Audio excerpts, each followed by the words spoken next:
ದಿವಸದ ಕಾರ್ಯಕ್ರಮವಿದು. ನಾನು ಅಮಿತ್ ಕುಮಾರ್ ದೇಶಪಾಂಡೆ, ಕಾರ್ಯಕ್ರಮದ ಸಂಯೋಜಕರು. ಎಲ್ರಿಗೂ ನಮಸ್ಕಾರಗಳು. ಅಧ್ಯಕ್ಷರಾದ ಶ್ರೀ ಬಸವರಾಜ್ ಪಾಟೀಲ್ ಸೇಡಂ ಮತ್ತು ವಿಶ್ವಸ್ತರಾದ ಶ್ರೀ ಮಹಾದೇವಯ್ಯಾಜಿ ಕರದಳ್ಳಿ ಅವರ ಮಾರ್ಗದರ್ಶನದಲ್ಲಿ ವಿಜ್ಞಾನೇಶ್ವರ ಪ್ರತಿಷ್ಠಾನ ಮರ್ತೂರ್, ಕರ್ನಾಟಕ ಕೇಂದ್ರೀಯ ವಿಶ್ವವಿದ್ಯಾಲಯ ಕಡಗಂಚಿ ಕಲಬುರಗಿ ಮತ್ತು ಕರ್ನಾಟಕ ಕಾನೂನು ವಿಶ್ವವಿದ್ಯಾಲಯದ ವತಿಯಿಂದ ಗೌರವಾನ್ವಿತ ನ್ಯಾಯಮೂರ್ತಿ ಡಾಕ್ಟರ್ ಮ ರಾಮ ಜೋಯಿಸ್ ರವರ 94ನೇ ಹುಟ್ಟುಹಬ್ಬವನ್ನು ಆನ್ಲೈನ್ ನಲ್ಲಿ ಆಚರಿಸುತ್ತಿದ್ದೇವೆ. ಸರಣಿ ಉಪನ್ಯಾಸಗಳ ಮಾಲಿಕೆಯಲ್ಲಿ ಮೊದಲ ಉಪನ್ಯಾಸವನ್ನು ಇಂದು ಅಂದ್ರೆ ಜುಲೈ 22, 2024ರಂದು ಆಚರಿಸುತ್ತಿದ್ದೇವೆ. ಎರಡನೇ ಉಪನ್ಯಾಸ ಮತ್ತೆ ಅದರ ಮುಂದೆ ಆಗುವ ಉಪನ್ಯಾಸಗಳ ವಿವರಣೆಗಳನ್ನು ತಮಗೆಲ್ಲರಿಗೂ ಲಿಂಕ್ ಮುಖಾಂತರ ತಿಳಿಸ್ತಾ ಇರ್ತೇವೆ. ನ್ಯಾಯಮೂರ್ತಿ ಡಾಕ್ಟರ್ ಮ ರಾಮ ಜೋಯಿಸ್ ರವರು ಸರಳ ಸಜ್ಜನಿಕೆಯ ಸಾಕಾರ ಮೂರ್ತಿ. ಸಮಾಜದಲ್ಲಿನ ಬಡವರ ಬಗ್ಗೆ ಮತ್ತು ಪರಿಶಿಷ್ಟ ಜಾತಿ ಪಂಗಡಗಳ ಬಗ್ಗೆ ಅಪಾರ ಕಾಳಜಿಯುಳ್ಳವರು. ಭಾರತೀಯ ನ್ಯಾಯಶಾಸ್ತ್ರ ಕುರಿತು ಆಳವಾದ ಅಧ್ಯಯನ ಮಾಡಿದವರು. ರಿಲಿಜನ್ ಮತ್ತು ಧರ್ಮದಲ್ಲಿನ ವ್ಯತ್ಯಾಸ ಭಾರತೀಯರಿಗೆ ಮನಗಾಣಿಸಿದರು. ಮೇರು ವ್ಯಕ್ತಿತ್ವದ ನ್ಯಾಯಮೂರ್ತಿಗಳ ವಿಚಾರಗಳನ್ನು ಸಮಾಜದ ಕಟ್ಟಕಡೆಯ ವ್ಯಕ್ತಿಗೆ ಮತ್ತು ಯುವ ಪೀಳಿಗೆಗೆ ತಲುಪಿಸುವ ಸಾಧನವನ್ನಾಗಿ ಅವರ ಜನ್ಮದಿನದ ಅರ್ಥಪೂರ್ಣ ಆಚರಣೆ ಆಯೋಜಿಸಲಾಗಿದೆ. ಸಂತೃಪ್ತ ಮತ್ತು ಸಮೃದ್ಧ ಪಾರಿವಾರಿಕ ಜೀವನ ನಡೆಸಿದವರು. ಅವರ ಜನ್ಮದಿನದ ಸಂದರ್ಭದಲ್ಲಿ ಅವರಿಗೆ ಪ್ರಿಯವಾದ ಭಾರತೀಯ ಕಾನೂನು ಶಾಸ್ತ್ರ ಜೊತೆಗೆ ಪ್ರಸ್ತುತ ಕಾನೂನು ಅಧ್ಯಯನ ಕುರಿತಂತೆ ತಜ್ಞರಿಂದ ಉಪನ್ಯಾಸಗಳನ್ನು ಏರ್ಪಡಿಸಲಾಗಿದೆ.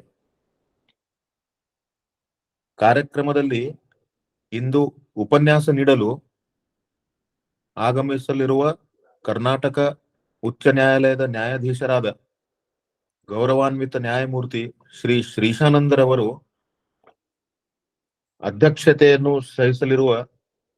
ವಹಿಸಲಿರುವ ಕರ್ನಾಟಕ ಕಾನೂನು ವಿಶ್ವವಿದ್ಯಾಲಯದ ಮಾನ್ಯ ಕುಲಪತಿಗಳಾದ ಪ್ರೊಫೆಸರ್ ಡಾಕ್ಟರ್ ಸಿ ಬಸವರಾಜು ರವರನ್ನು ಮತ್ತು ವಿಶೇಷ ಅತಿಥಿಯಾಗಿ ಅಸ್ಸಾಂನ ಕುಮಾರ್ ಭಾಸ್ಕರ್ ವರ್ಮ ಸಂಸ್ಕೃತ್ ಮತ್ತು ಪುರಾತನ ಅಧ್ಯಯನ ವಿಶ್ವವಿದ್ಯಾಲಯದ ಮಾಜಿ ಕುಲಪತಿಗಳು, ಕಲಬುರಗಿಯವರಾದ ಪ್ರೊಫೆಸರ್ ಪ್ರಹ್ಲಾದ್ ಆರ್ ಜೋಶಿ ಅವರು, ಕರ್ನಾಟಕ ಕೇಂದ್ರೀಯ ವಿಶ್ವವಿದ್ಯಾಲಯ ಕಡಗಂಚಿ ಕಲಬುರಗಿ, ಕಲ್ಯಾಣ ಕರ್ನಾಟಕದ ಕಾನೂನು ಮಹಾವಿದ್ಯಾಲಯಗಳ ಪ್ರಾಚಾರ್ಯರ ಹಾಗೂ ಉಪನ್ಯಾಸಕರು,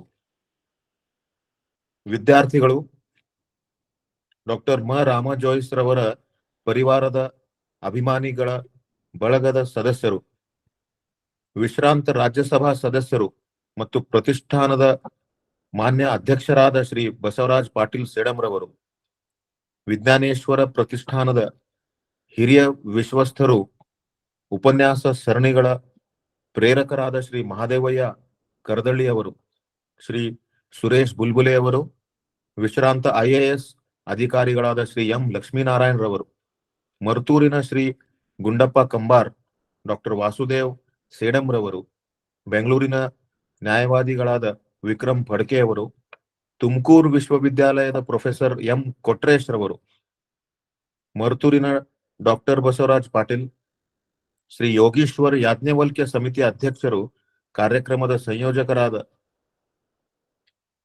ಶ್ರೀ SC ಪಾಟೀಲ್ ರವರು, ವಿಶ್ವವಿದ್ಯಾಲಯಗಳ ಮಾನ್ಯ ಉಪಕುಲಪತಿಗಳು, ಮಾನ್ಯ ನ್ಯಾಯಾಧೀಶರು, ಅನ್ಯಾನ್ಯ ಕಾನೂನು ಮಹಾವಿದ್ಯಾಲಯಗಳ ಪ್ರಾಚಾರ್ಯರು, ಉಪನ್ಯಾಸಕರು, ವಿದ್ಯಾರ್ಥಿಗಳು ಹಾಗೂ ನ್ಯಾಯವಾದಿಗಳು ಉಪನ್ಯಾಸ ಕಾರ್ಯಕ್ರಮಕ್ಕೆ ಸೇರಲಿದ್ದಾರೆ. ಬಹಳಷ್ಟು ಜನ ಸೇರಿದ್ದಾರೆ. ಕಾರ್ಯಕ್ರಮದಲ್ಲಿ ಭಾಗವಹಿಸಿದ್ದಾರೆ. ಅವರೆಲ್ಲರಿಗೂ ಸ್ವಾಗತ. ತಮಗೆಲ್ಲರಿಗೂ ಸ್ವಾಗತ.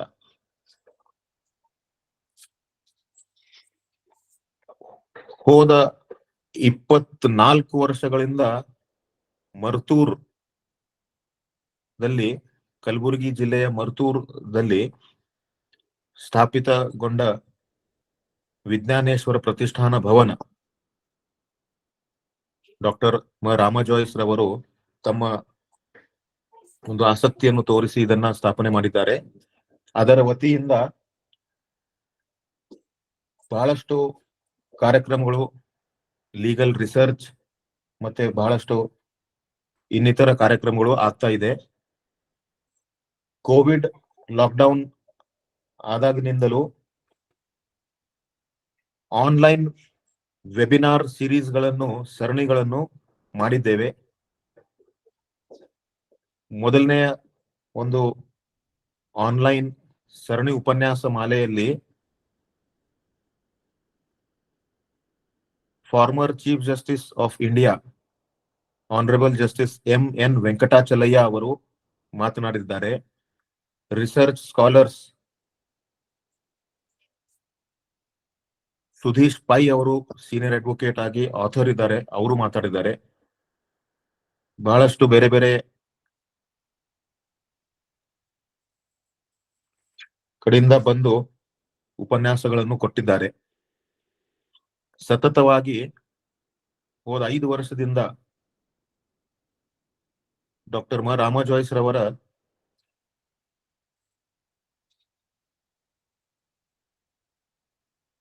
ಹುಟ್ಟುಹಬ್ಬದ ಆಚರಣೆಗಾಗಿ ಈ ತರದ ಸರಣಿ ಉಪನ್ಯಾಸಗಳನ್ನು ಮಾಡ್ತಾ ಇದ್ದೇವೆ.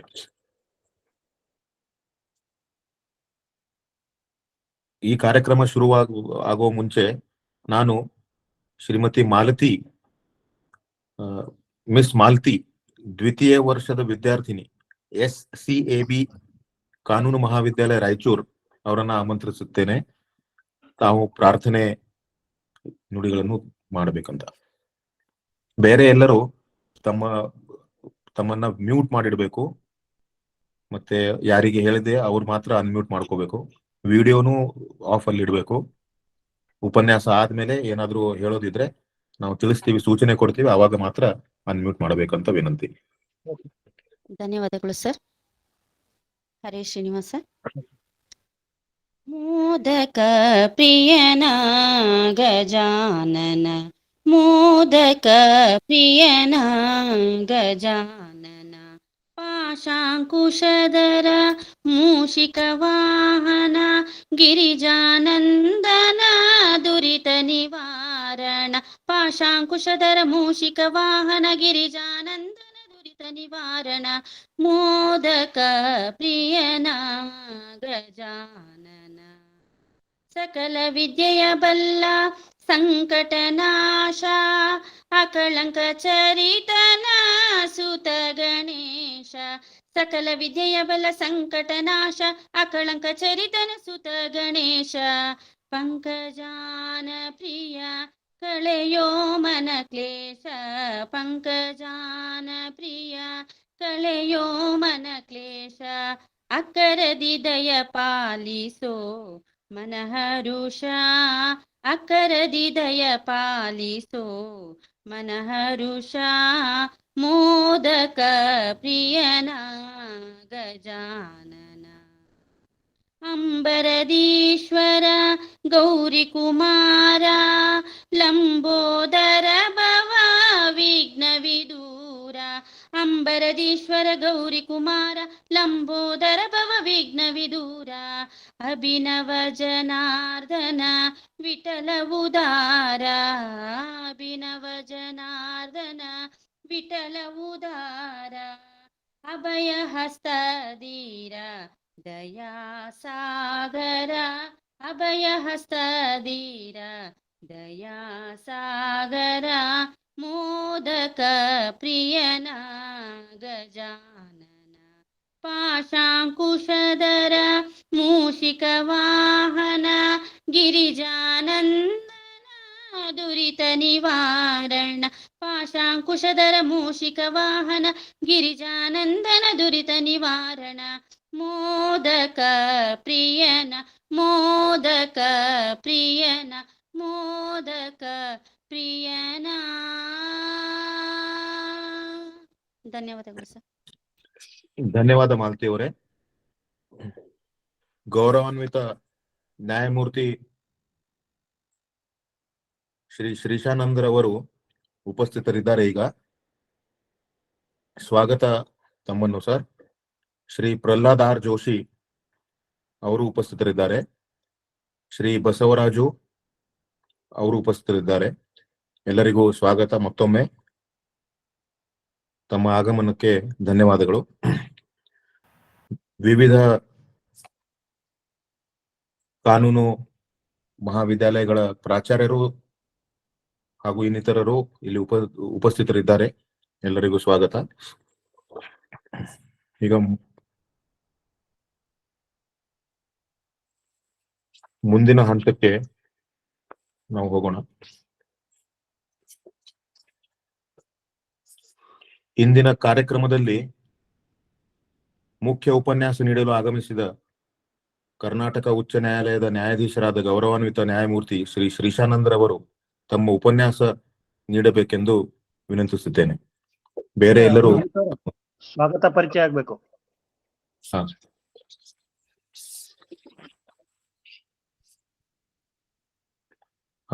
ಶ್ರೀಮತಿ ವಸುಂಧರಾ ಪಾಟೀಲ್, ಕಾನೂನು ವಿಶ್ವವಿದ್ಯಾಲಯ,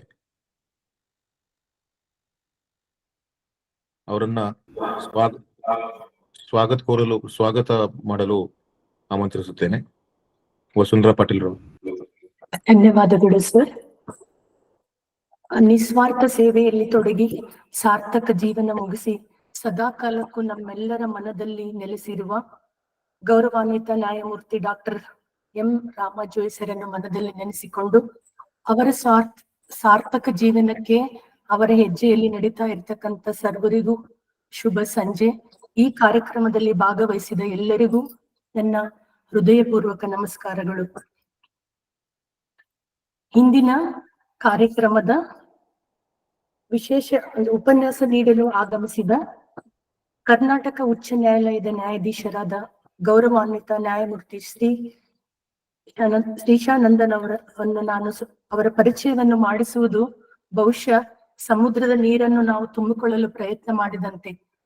ಅವರ ಮಾತುಗಳಲ್ಲೇ ಅವರ ವಿದ್ವತ್ವವನ್ನು ನಾವು ಕಂಡುಕೊಳ್ಳೋಣ. ಅವರ ಪರಿಚಯ ನಾನು ಬಹಳ ಅತ್ಯಂತ ಕಿರಿದಾಗಿ ನಾನು ಮಾಡ್ಕೊಳ್ತಾ ಇದ್ದೀನಿ.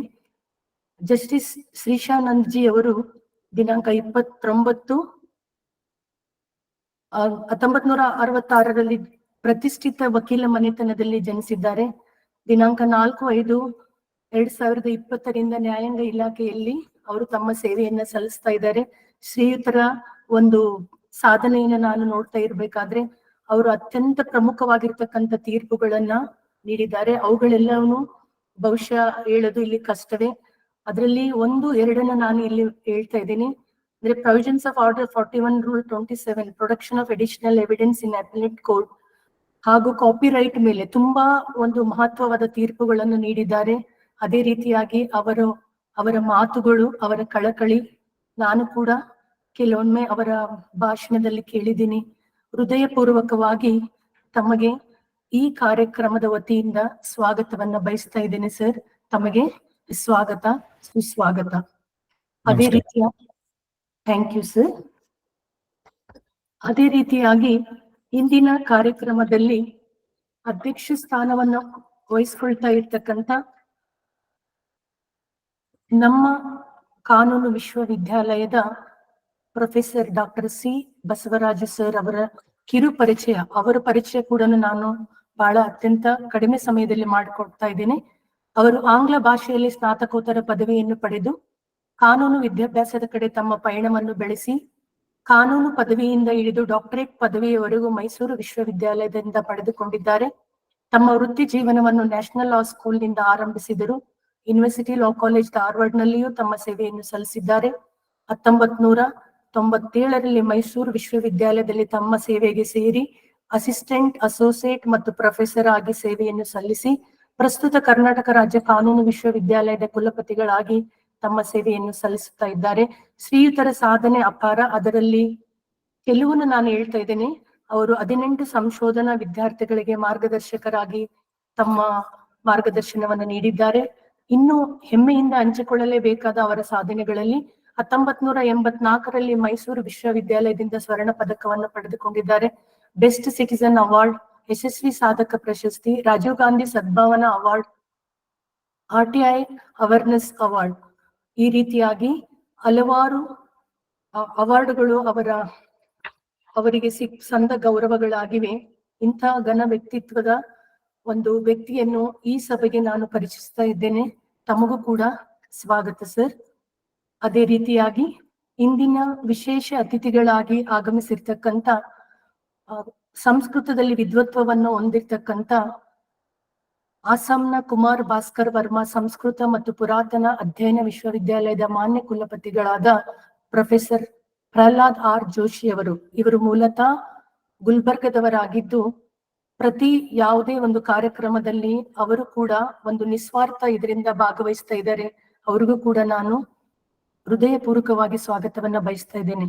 ಅದೇ ರೀತಿಯಾಗಿ ಇಂದು ಭಾಗವಹಿಸಿದ ಕಲ್ಯಾಣ ಕರ್ನಾಟಕದ ಕಾನೂನು ಮಹಾವಿದ್ಯಾಲಯಗಳ ಎಲ್ಲಾ ಪ್ರಾಚಾರ್ಯರಿಗೂ, ಉಪನ್ಯಾಸಕರಿಗೂ, ವಿದ್ಯಾರ್ಥಿಗಳಿಗೂ ಹಾಗೂ ನ್ಯಾಯಮೂರ್ತಿಗಳಾದ ರಾಮ ಜೋಸರ ಪರಿಹಾರದ ಅಭಿಮಾನ ಬಳಗದವರಿಗೂ, ಎಲ್ಲಾ ಹಿರಿಯರಿಗೂ, ವಿಶ್ರಾಂತ ರಾಜ್ಯಸಭಾ ಸದಸ್ಯರು ಮತ್ತು ಪ್ರತಿಷ್ಠಾನದ ಮಾನ್ಯ ಅಧ್ಯಕ್ಷರಾದ ಶ್ರೀ ಬಸವರಾಜ್ ಪಾಟೀಲ್ ಸೇಡಂಜಿ ಅವರು ಹಾಗೂ ವಿಜ್ಞಾನೇಶ್ವರ ಪ್ರತಿಷ್ಠಾನದ ಹಿರಿಯ ವಿಶ್ವಸ್ತರು, ಉಪನ್ಯಾಸ ಸರಣಿಗಳ ಪ್ರೇರಕರಾದ ಶ್ರೀ ಮಾದೇವಯ್ಯ ಕರದಳ್ಳಿ ಸರ್ ಅವರಿಗೂ. ನಿಜವಾಗ್ಲೂ ಯಾವುದೇ ಒಂದು ಕಾರ್ಯಕ್ರಮಗಳು ಇಷ್ಟು ಸುಲಲಿತವಾಗಿ ನಡಿಬೇಕಾಗಿದ್ರೆ ಅಲ್ಲಿ ಒಂದು ನಿಸ್ವಾರ್ಥ ಸೇವೆ ಇರ್ಬೇಕಂತ ಅನ್ಸುತ್ತೆ. ಬಹುಶಃ ಈ ಪ್ರತಿಷ್ಠಾನದ ಎಲ್ಲರೂ ಒಂದೆಡೆಗೆ ಸೇರ್ಬೇಕಾಗಿದ್ರೆ ಈ ರೀತಿಯಾಗಿರ್ತಕ್ಕಂಥ ವ್ಯಕ್ತಿತ್ವ ಅಂದ್ರೆ ಅವರನ್ನ ತೆಗೆದುಕೊಂಡು ಹೋಗ್ತಕ್ಕಂಥದ್ದು, ಮುಖಂಡತ್ವ ವಹಿಸ್ತಕ್ಕಂಥ ಇಬ್ಬರಿಗೂ ಕೂಡ ನಾನು ಸ್ವಾಗತವನ್ನ ಬಯಸ್ತಾ ಇದ್ದೀನಿ ಸರ್. ಅದೇ ರೀತಿಯಾಗಿ ಈ ಸಭೆಯಲ್ಲಿರುವ ಎಲ್ಲಾ ಗಣ್ಯಮಾನ್ಯರಿಗೂ ಹಾಗೂ ಕರ್ನಾಟಕ ಕಾನೂನು ವಿಶ್ವವಿದ್ಯಾಲಯದ ಎಲ್ಲಾ ಉಪನ್ಯಾಸಕರಿಗೂ ಮತ್ತು ಕೇಂದ್ರೀಯ ವಿಶ್ವವಿದ್ಯಾಲಯದ ಡೀನರಿಗೂ ಮತ್ತು ಎಲ್ಲಾ ಉಪನ್ಯಾಸಕರಿಗೂ ಮತ್ತು ಸಭೆಯಲ್ಲಿ ಭಾಗವಹಿಸಿದ ಸರ್ವರಿಗೂ ನನ್ನ ಹೃದಯಪೂರ್ವಕ ಸ್ವಾಗತ ಸರ್. ಧನ್ಯವಾದ.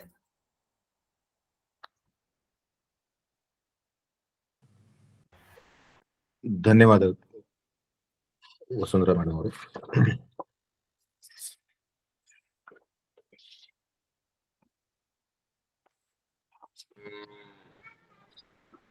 ಈಗ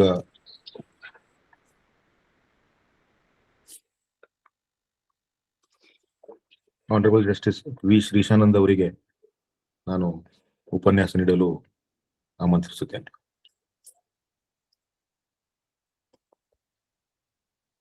ನಮಸ್ಕಾರ. ಎಲ್ಲರಿಗೂ ಕೂಡ ಸಂಜೆಯ ಶುಭಕಾಮನೆಗಳು. ಈ ಹೊತ್ತು ಬಹಳ ಒಂದು ವಿಶಿಷ್ಟವಾಗಿರ್ತಕ್ಕಂಥ ಒಂದು ಕಾರ್ಯಕ್ರಮವನ್ನ ಆಯೋಜಕರು ನಡೆಸ್ಕೊಡ್ಬೇಕು ಅಂತ ಕೇಳಿರ್ತಾರೆ. 1ನೇ ತಾರೀಕು ಜುಲೈನಿಂದ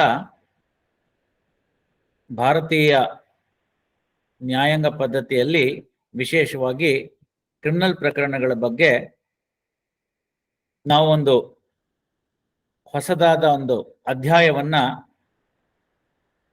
ಬರೆಯೋದಕ್ಕೆ ಹೊರಟಿದ್ದೇವೆ. ಇಂಡಿಯನ್ ಪೀನಲ್ ಕೋಡ್ ಅಂತಕ್ಕಂಥದ್ದೇನು ನಮ್ಮಲ್ಲಿ ಬಹಳ ಮುಖ್ಯವಾಗಿತ್ತು, IPC ಅಂತ ಕರೆಸ್ಕೊಳ್ತಕ್ಕಂಥದ್ದು, ಅದೀಗ ಭಾರತ ನ್ಯಾಯ ಸಂಹಿತೆ ಅಂತ BNS ಅಂತ ಅದಾಗಿದೆ. ಅದೇ ರೀತಿ ಆ ಕ್ರಿಮಿನಲ್ ಪ್ರೊಸೀಜರ್ ಕೋಡ್ ಅಂತ ಏನಿತ್ತು ಅದನ್ನ ಭಾರತೀಯ ನಾಗರಿಕ ಸುರಕ್ಷಾ ಸಂಹಿತ ಅಂತ ಹೇಳಿ ಅದಾಗಿದೆ. 3ನೇದು ಇಂಡಿಯನ್ ಎವಿಡೆನ್ಸ್ ಆಕ್ಟ್ ಅಂತೇನಿತ್ತು ಅದನ್ನ ಭಾರತೀಯ ಸಾಕ್ಷ್ಯ ಅಧಿನಿಯಮ ಅಂತ ಹೇಳಿ 3 ಕಾನೂನುಗಳನ್ನ 1ನೇ ತಾರೀಕು ಜುಲೈಯಿಂದ ನಾವು ಪ್ರಾರಂಭ ಮಾಡಿದ್ದೇವೆ. ಅದೀಗಾಗಲೇ ಚಾಲ್ತಿಲಿದೆ.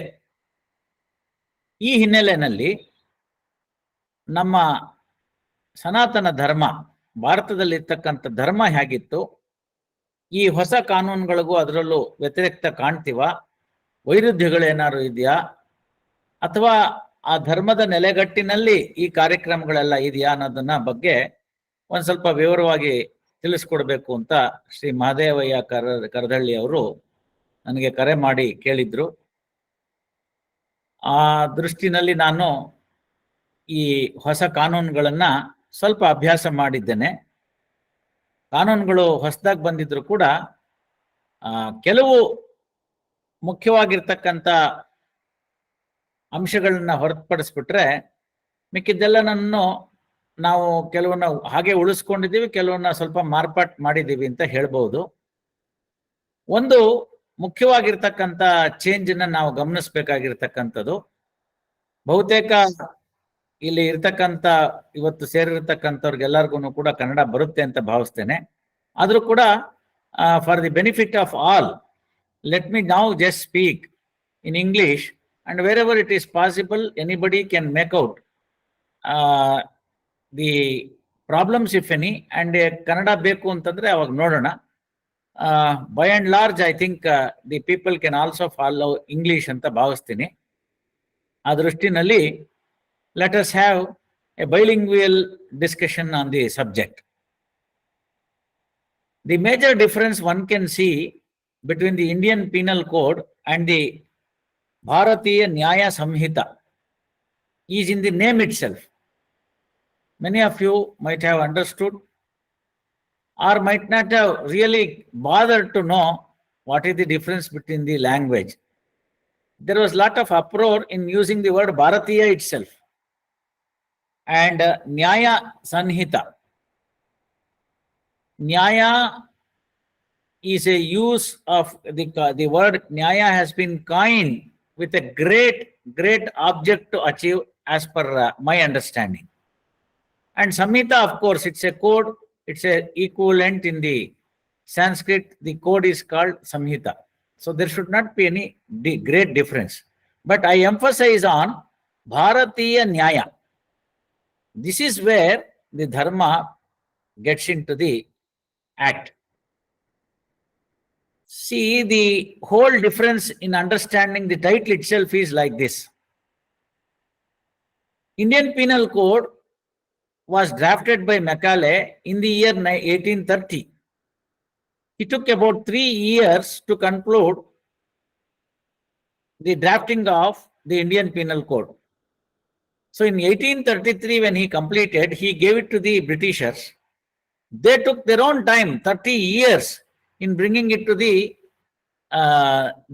enforcement of Indian Penal Code. It was in 1860. This history is needed because the whole idea of enacting the Indian Penal Code was more a punitive action. None of them wanted the citizens to be protected or the justice should be the priority in the Indian Penal Code. As you can see, the Britishers by then had practically occupied every nook and corner of our country, and we were like slaves, and they wanted to control us with this Indian Penal Code, and there was no other way that one can escape from the clutches of law. Therefore, wherever it is possible, whenever it is possible, and to suppress the real feelings of the subjects of this country, the Indian Penal Code has been enacted. It is highly unfortunate that even though we got the independence in 1947, we had our own constitution, that we took a lot of time in enacting a proper penal code for ourselves. As the name itself suggests, that it is not a penal code, it is Bharata Nyaya Samhita, particularly about the action of an offender vis-a-vis the another important aspect, namely the victim. So the Nyaya Samhita not only focuses on the curtailing the crime or suppressing the crime or deterring the crime, but also tries to give you the way that the victim is to be treated in the Nyaya Samhita. Victim was not located by the Indian Penal Code because they were not worried about us. They were only worried about us. If you raise your voice, this is the result. This was the idea with which the Indian Penal Code was enacted. But what happened there in the Nyaya Samhita is not only victim is located, but victim rights are also found. Of course, in 2009, when there was an amendment to the CRPC, victim was defined.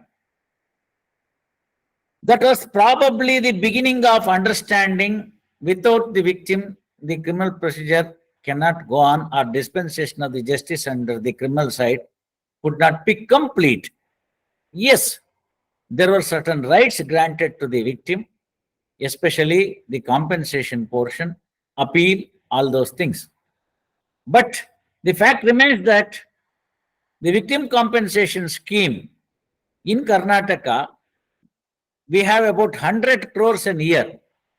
The statistics would go to show that hardly few crores of rupees is being paid by the government to the victims. What is happening then? The scheme is there. Many of the victims may not know the scheme. Even sometimes the judges, they hesitate. They are unable, they are not aware of what the scheme is and what is the intent of the scheme and how the victim is to be located in the criminal justice system and what are the rights available to the victim. The interim compensation is also permissible in a criminal jurisprudence case. Prosecutors hardly I have come across asking the questions with regard to the victim when she is in the witness box as to how and what amount that she is entitled as a compensation for the act that has been complained of, because prosecutors are not even aware of that such a damages or the compensation can be granted by the criminal court in a case of the rape or the murder or any such heinous offences, let alone that even the injured in a criminal incident, in an incident where the criminality is attributed, an injured is entitled for a fair compensation thereof in the criminal proceedings itself. These are all the aspects that we will have to look into, and the fact remains that the Nyaya Samhita is being written there shows, at least as a student of law, I can now visualize the framers have used the word Nyaya means it is not punitive alone, where cry of the society is to be taken into account, the victim is to be properly compensated, and if a innocent accused has been booked by the police, yes, he should also be treated. He should also be treated with dignity. The rights of the accused carved out in the Article 22 of the Constitution of India should be protected. All these aspects have been perfectly maintained and balanced in the new penal code. About 18 to 20 major changes I have noted in the Bharata Nyaya Samhita. I will not dwell upon on all those things in detail here, but fact remains that if somebody is trying to meddle with the sovereignty of the country, then there is a section there where we can look into. Likewise, organized crime, definition of the terrorist, all these aspects of the matter finds a place in the Indian Penal Code, the present Bharatiya Nyaya Samhita. This was absent in the Indian Penal Code because British never wanted those things to get into our statute so that, they can control us with the slavery to be continued. Further again, when the integrity and sovereignty of the country comes into picture, it is the rulers who are facing difficulty. Therefore, we found in Jammu Kashmir, the stones were being pelted against the army people. We did not have any proper legislation to curb them. That was the situation. What happened elsewhere in the country we have seen. All these things are to be curbed, means we need a proper the statute with regard to control these aspects of the matter. And as everybody knows, the deterrent theory is the main edifice on which the penal laws are to be enacted. Well, having said this, whether dharma could be looked into, yes, I can always correlate the dharma into the present three enactments as well. It needs little bit of going back into the little history of how our country was. I have been repeatedly making this remark, and some of you might have already heard about this. But it is my duty, unless we understand how the law has evolved in our country. My dear friends, one can easily understand what is a crime today. But whether any of these three present statutes, or the earlier Indian Penal Code or Criminal Procedure Code did define the crime is the question. Sorry, I am not in a position to understand or find out the definition of the word crime in the earlier statutes, or at least now. That is where the legislatures have to bestow their attention again. Some of our friends would definitely jump in and say, no, sir, Indian Penal Code has defined what is called offense. Well, offense is the one where an act has been said that it would be punishable one. But there can be moral offenses as well. Offense at the most can only be looked into as an offense where the law provides for an redressal. But when it comes to the question of crime, the crime, unless it has been defined, unless it finds a place, unless it is brought to the books, crime remains as it is. What we have thinking into is the crime word was not defined in the earlier penal statutes which were existing in the country. The reason is obvious. Britishers did not know what the crime till the 14th century. One may be accosted with this statement that I am making it. It is the truth will prevail. If I say, as a judge of the High Court of Karnataka, or as a common citizen of India, and then say that the Britishers did not know the crime, and it is the Indians who knew, Bharatiyas who knew what the crime was, people would be thinking it's a cliché ridden. No. Western jurist, Kenny, Professor Kenny, a Western jurist, wrote a book called Outlines of Criminal Law.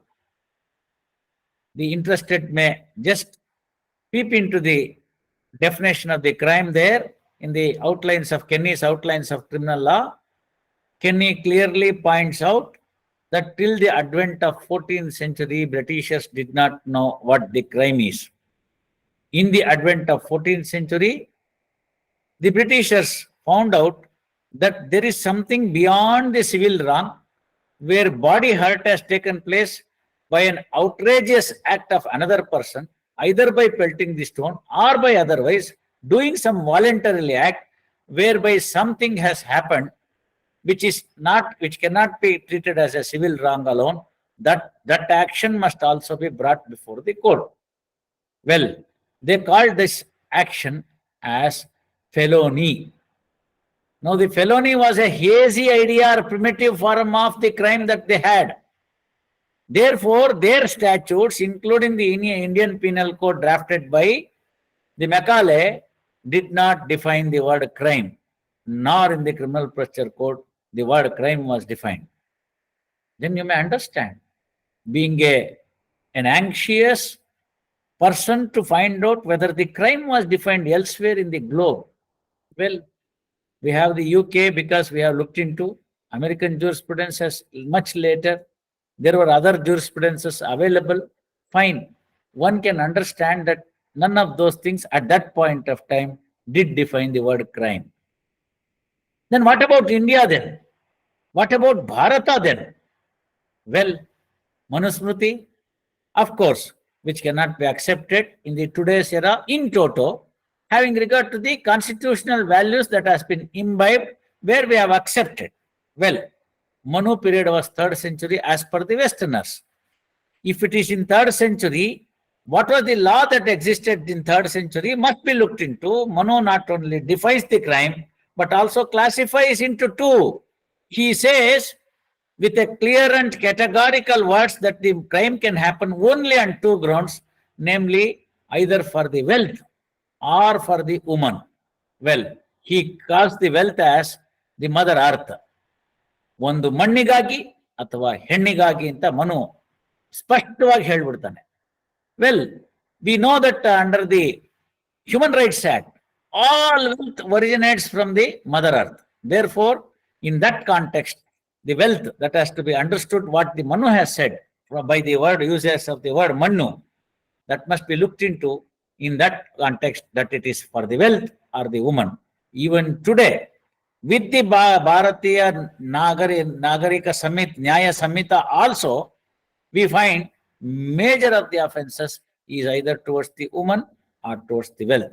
Of course, while defining the offenses against the woman and child, there is a separate chapter itself in the Bharatiya Nyaya Samhita, more codified, more structured, and certain provisions are also complementarily made in Bharatiya Nagarika Suraksha Samhita, where if there is a gang rape against a woman, then the anticipatory bail is not per se applicable. The provisions of anticipatory bail is not per se applicable, is the new enactment that they have made. So one can understand that the women folk were then also protected.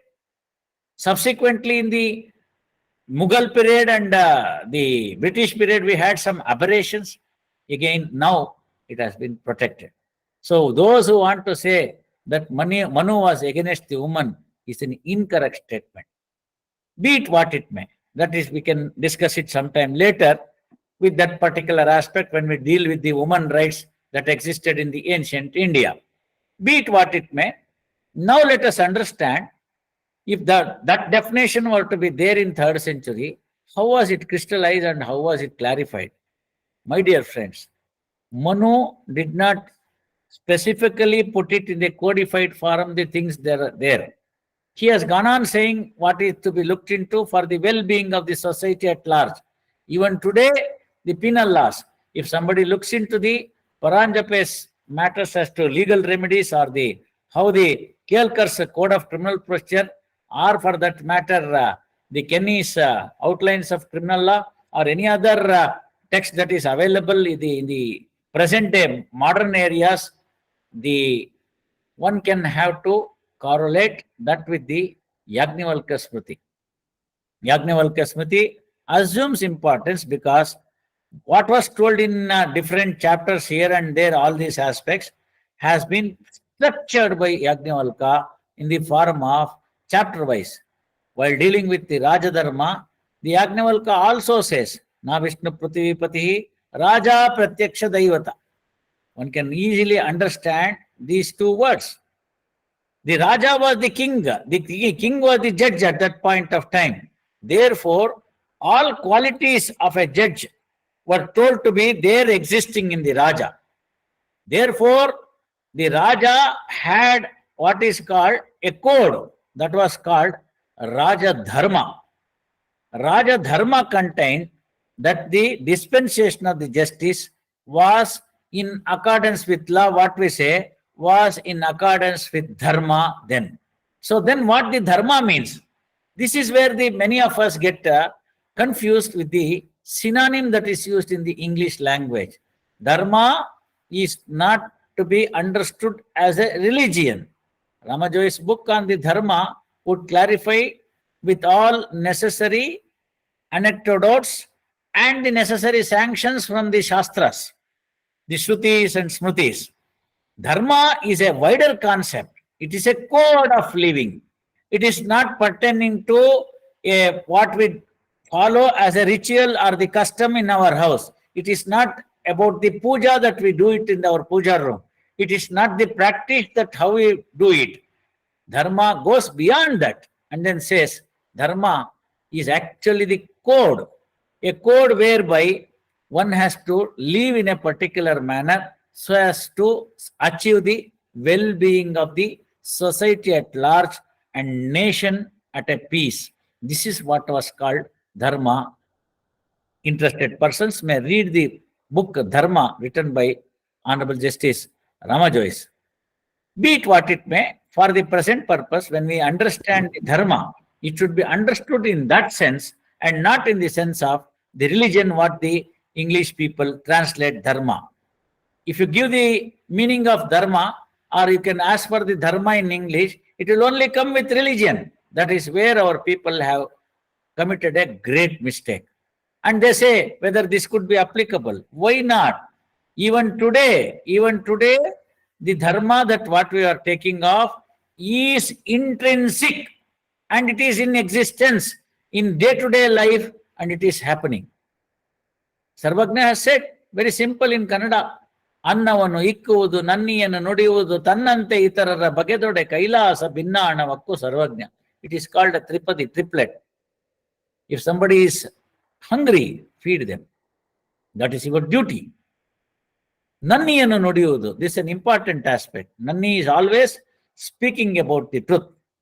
Even our quotes, Shastras would say, Satyam bruyat, Priyam bruyat, na bruyat, Satyam apriyam, Satyam vada, Dharmam chara, Dharmatna pramaditavyam, Kushalatna pramaditavyam, Satyatna pramaditavyam, Bhutyaina pramaditavyam, Swadhyaya pravachanabhyam na pramaditavyam. These are all told in the Shikshavali. These are all the way that the convocation addresses were made. So when a student comes out of the Gurukula, he is aware of not only Anushasana, do's and don'ts, and what should not be given up at any given point of time. That is what the Shikshavali would say, Dharmatna pramaditavyam. So therefore, if you follow, let us understand in a simple manner, in a road traffic, let us say. All of our people have seen today the median in the road.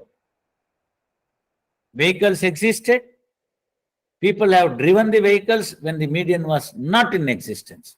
I have driven the vehicle.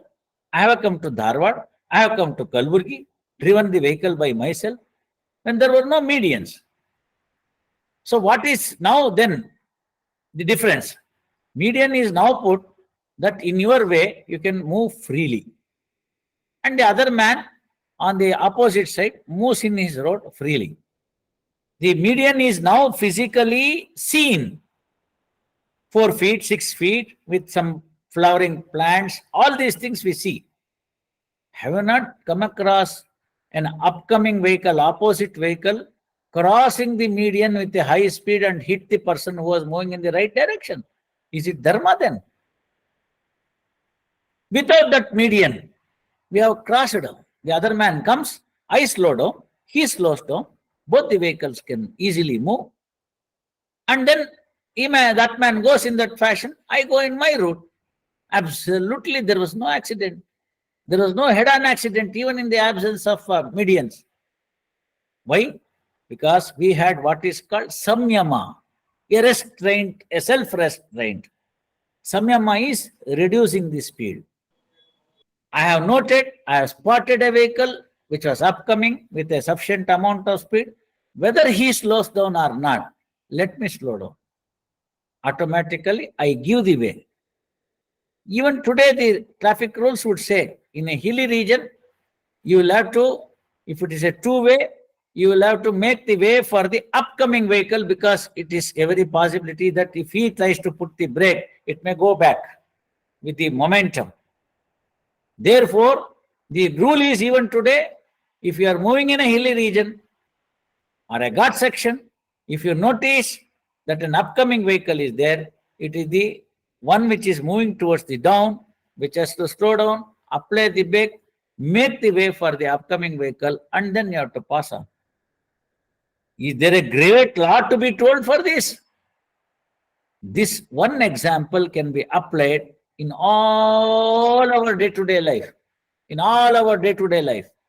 Again, when it comes for the question of kama, we call it kama. If you give it, it will be given in the meaning as sex. No.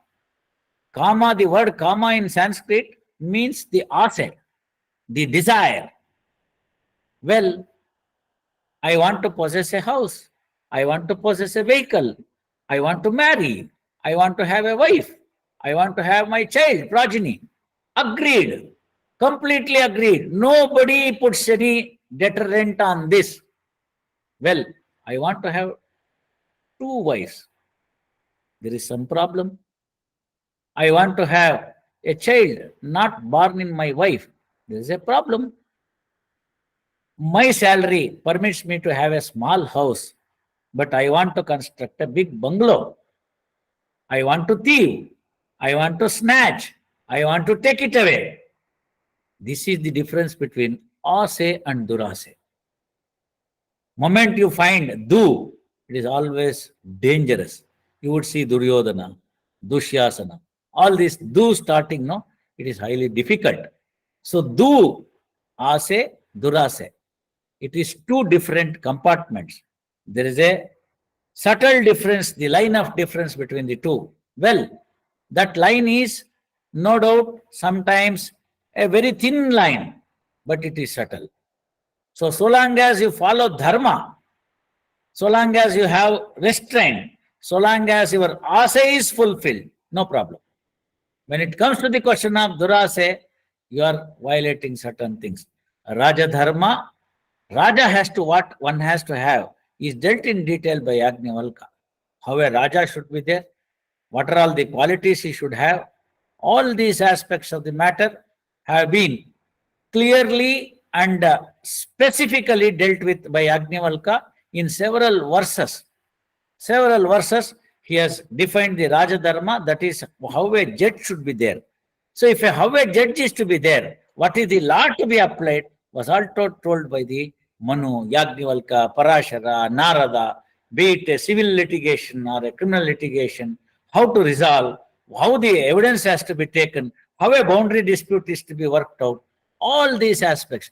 Do you now need the what is the commission? No? What we give the court commissioner for local inspection has to be appointed. That was told in our Smritis several thousands years earlier, when people did not know how to wear a cloth on their body. We had a code which is in existence, how to resolve a particular civil dispute or a boundary dispute.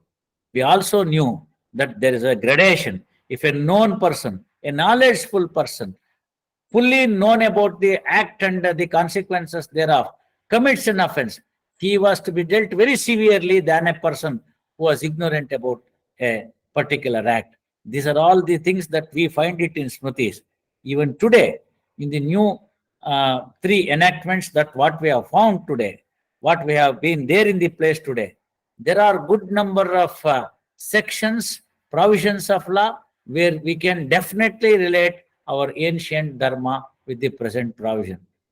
The idea is very simple. The very same DNA in Bharatiyas continued from the Manu till today. So the DNA could not change means the behavior could not change. Yes, there are certain aberrations here and there. For example, the cyber crime, which is a new thing that has happened, which was not there in the Manu's period. Well, that has to be dealt in a different manner. Certain other offenses have come up today, new offenses have come up today, that needs to be dealt with a separate aspect. All was not there in the Manusmriti or Yajnavalkya. One should not have that feeling. As the law, as the world progresses, the law should also. Law is, after all, a living organism. It is not a deadwood. Once the law becomes the deadwood, fine, there ends the matter. The whole edifice for the rule of law or the peace, tranquility in the society automatically gets demolished. No, that's not the idea. Law is a living organism. So as the situation, circumstances, so cry of the society, that's why I said, when they have used the word Bharatiya Nyaya Samhita, cry of the society is not lost there. Well, we also have in BNSS another provision, what is called victim protection. This was absent. Today, many cases are not being brought to the books or even brought to the books before the court. People hesitate to speak about it. We have seen good number of cases where people hesitate to come to the court, even if they come with some coercive methods, coercive mechanisms that are there in the law. They won't tell the truth because their life is at peril. Their life is at jeopardy. They are feared about the system that will going to come. Anyway, the fellow is to come out and thereafter kill me. In Kalburgi, when I was conducting the litigation, I witnessed after he deposed before the court, by next date of hearing, he was killed, done to death. Police did not give him any protection. Victim protection, the witness protection, they are all now there in the form of a statutory force. So what was our people said then? What our dharma said then? Who are all the people who are responsible? The two stanzas in Manusmriti clearly mentions who are all will be the responsible for the sin that would occur if an injustice overtakes the justice in the court of law. They specifically say Sabha Sadan would get the sin. Well, everybody is happy it is the judge who is getting the sin. No. Next stanza he says, Padav Dharma Hatyaraha. Same is found is in Karma Karayiteschaiva. So whoever the offender is 1/4 is going to get the sin. Whoever who speaks falsehood in not bringing that offender to the books, he will get 25 paisa. If 1 rupee is the sin, offender will get 25 paisa. The false evidence, the witnesses who give it will get 25 paisa. Then all others who are responsible for in getting the injustice to overtake the justice in the court of law, maybe it is the investigation agency or the public prosecutor, defense counsel, forensic science expert, all these people together share 1/4 and balance 1/4 will always be for the judge. This is what Manusmriti told then. So then the protection was there to speak the truth, to tell they say that it is the duty. If you don't, then you are also part of the crime. Conspiracy was found. These things were there. So the dharma then existed, finds a place again in the new enactments. Fine, we have seen certain things that are something new which are there, which I said that, it is required for curbing the new types of crimes. But the crime as a whole did not have a major change. Earlier, people used to snatch the money when they were carrying in hand. Today, what is happening? They snatch the money by hacking your account. Now, snatching is defined. Snatching is defined. Organized crime is defined. Petty organized crime is defined. There are several major changes that way in the new enactments. Time should tell us. Time should only give us how these particular provisions have actually been implemented and whether they have served the purpose for which it has been enacted. Well, I am here. The organization is here. The learned members are here.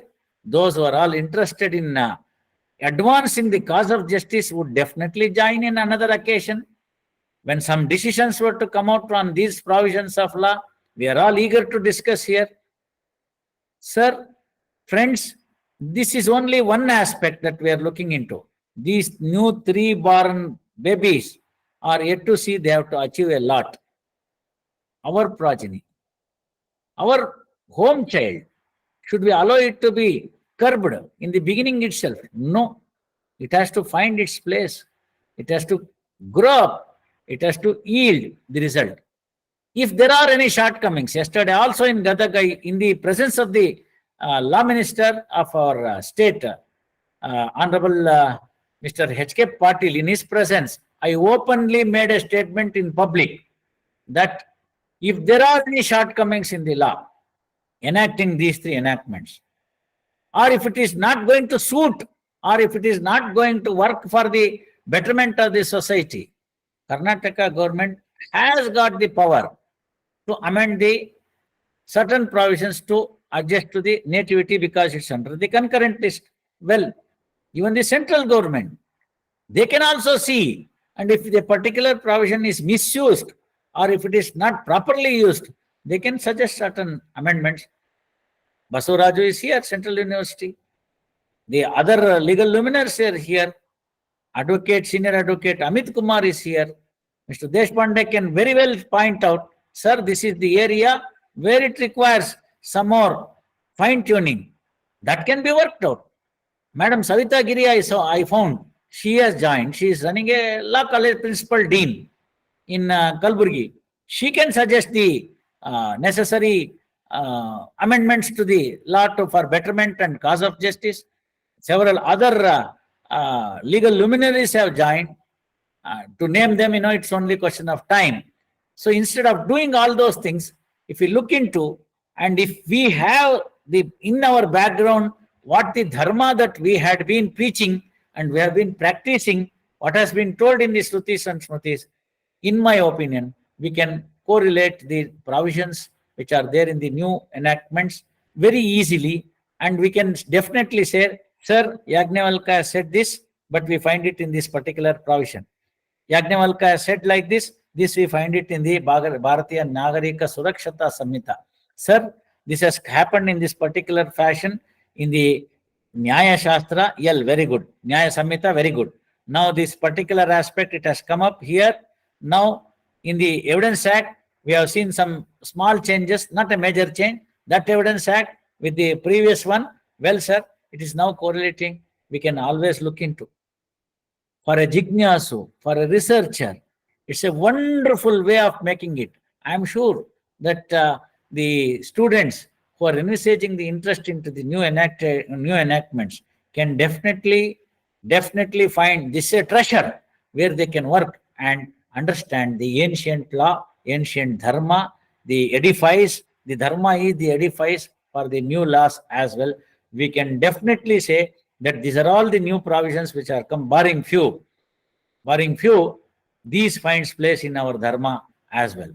With that note, I think the series will continue further. We will have to further work it out on many of these aspects.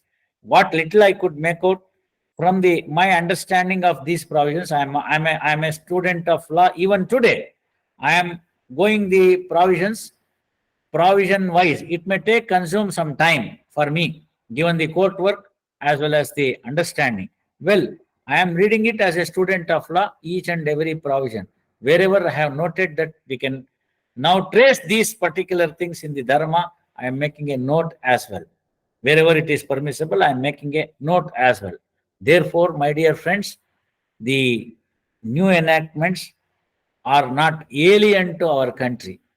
There is a lot of brain and hard work that has gone into while amending few things, which will not only work out and be a hand, strengthen the hand to implement the law and order in the country.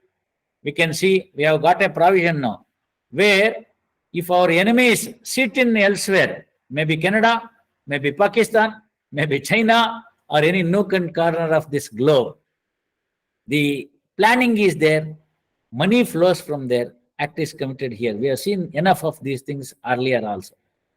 There was no provision in the previous enactments to curb that. Now we have a provision. We have a provision in the Bharatiya Nyaya Samhita, specific provision to arrest such a menace. Well, I am eager when we find next time any such sketch, whether the police would invoke such section. We were earlier doing it under 120B. 120B could happen only in India. If the plan is designed elsewhere, we did not have the provision. All these things are now there in the place. We know we have given the new recipes. We will have to now cook and see and taste it. I'm sure the time will be the one thing which will be at our command, and we can definitely understand all these things. We can definitely see a better tomorrow, a better Bharata, as the word India has been removed from all these three statutes. Therefore, we must be proud enough to say that I am a Bharatiya and my statutes must be called as Bharatiya Nyaya Samhita, Bharatiya Nagarika Surakshata Samhita, and Bharata Saksha Adhiniyama, Bharatiya Saksha Adhiniyama. So therefore, now with this note, remaining time, I don't know what is the possible remaining time with the organizers. I am ready for a small question answer or interaction session. Over to Mr. Amit Kumar Deshpande. If any questions are there, Yes. the persons can raise hand so that Amit can permit them to put the questions.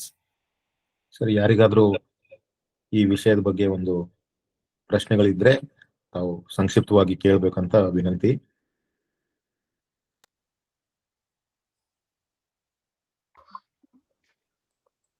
Sir, may I? Yes, Madam Renuka. Yes. Sir, I just wanted to say that Manu has defined the concept of pataka, where that can be compared to the definition of offenses in the Bharatiya aspect, where it also speaks about the concept of offenses on the morality principles also. He used the word. True. Yeah. You are very true. You are very true. Therefore, I said word crime is different from offense. See, it is not offense. What the Manu talks is pataka, he says, he also classifies into two. Now, not only pataka, there are pancha mahapataka. If you see further, you will see pancha mahapataka. Feticide was considered as one of the pancha mahapataka. So, the concept of crime was wide enough. It was on a wider canvas. It was not only from the legal angle. You are exactly came to the exact point that what I was trying to envisage there, trying to emphasize there. The present day situation, I can go on giving any number of examples. Present day situations would not allow unless it is defined as an offense. There may be certain acts which are not defined as the offense, but still it is a crime. Still it is a crime. So crime is what was being sought to be curbed by Manu by implementing the Rajagnya.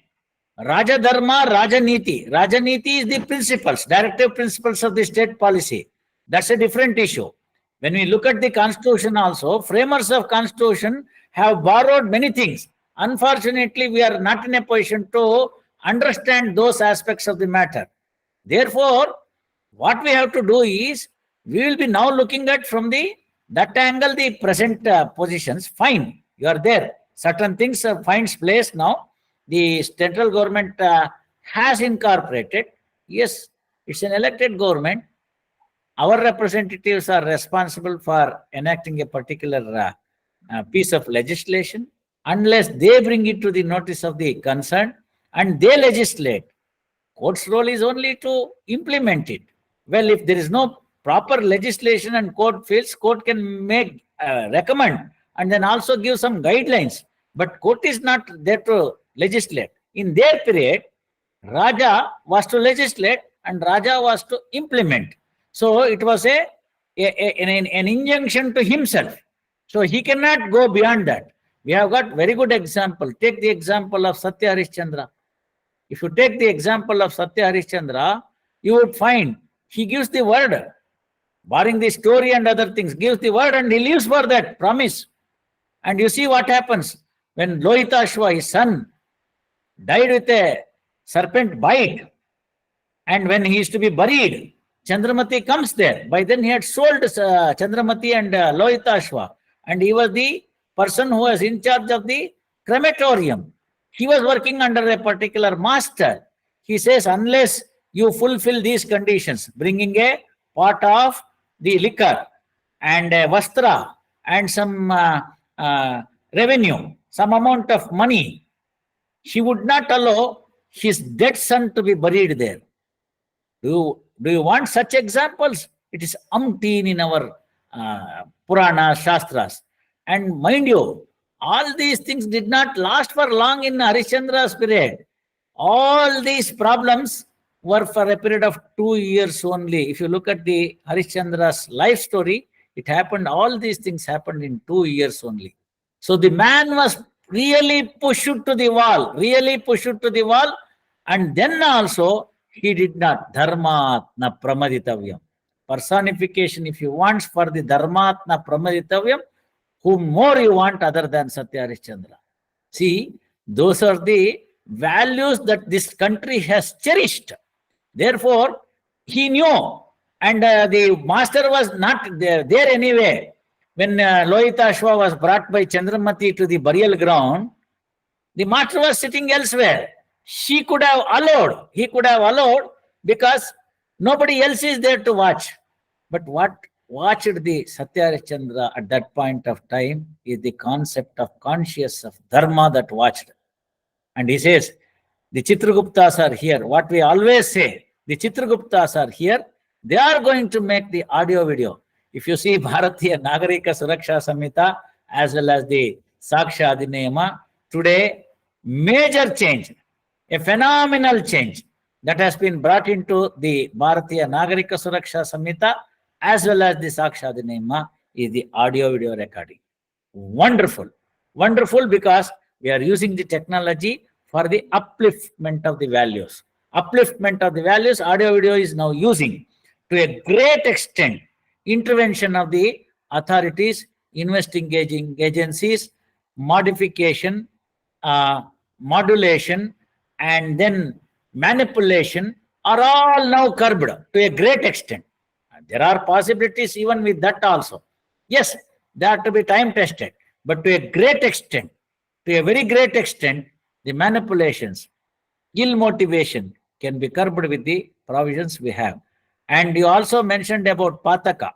Pataka, he not only defines, while saying about the Pataka also, he gives, if X commits this Pataka, this is the punishment.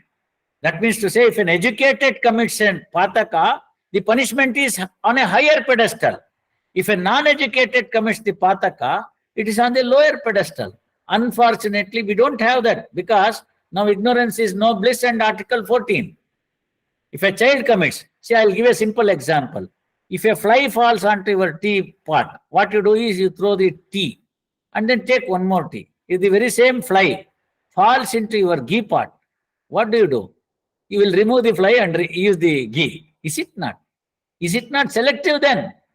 That is the way that discretion was granted by the dharma to the people. Therefore, na bruyat satyam apriyam was what was called. You'll have to tell the truth, no? So somebody is dead. Some couple are trying to be married today, and the marriage with all great difficulty has come up. And it has been at the time of tying the Mangal Sutra. You go there and somebody in your family died, and therefore you cannot perform. Is it going to work? Na bruyat satyam apriyam. Allow the things. ಅದಕ್ಕೆ ಕನ್ನಡದಲ್ಲಿ ಹೇಳ್ತಾರೆ, 1000 ಸುಳ್ಳು ಹೇಳಿ ಒಂದು ಮದುವೆ ಮಾಡೋದು. ಹಂಗಂತೆಲ್ಲ ಸುಳ್ಳು ಹೇಳಬಾರ್ದು.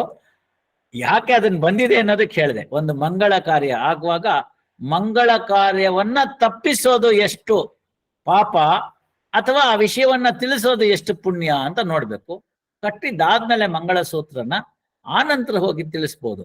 ಜೋರ್ಸ ದಟ್ಕ ಧೀರೆ ಸೆ ಲಗೆ. All these things have come up in the life just like that. See therefore the discretion that has come here in the mind, we should understand. Somebody is trying to kill a person. You give a hostage to him. And the man who is following him comes and says, have you seen a person who was running from this road to this road? I want to kill him. He is having a machete in his hand. Now you will have to say truth, no? Satyam bruyat. Tell him, yes, he has come and I have given him the hostage in my room. Come and kill him. No. See, these are all the things that have to be worked out on a discretionary level.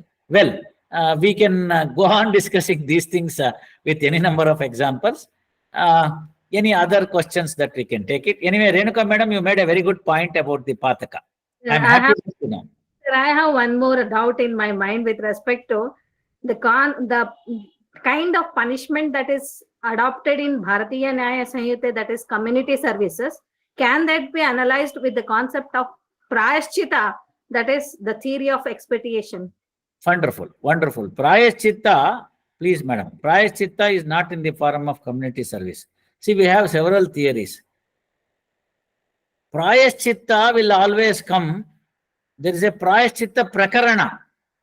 Prayashchitta prakarana is dealt in detail by the Smritikaras.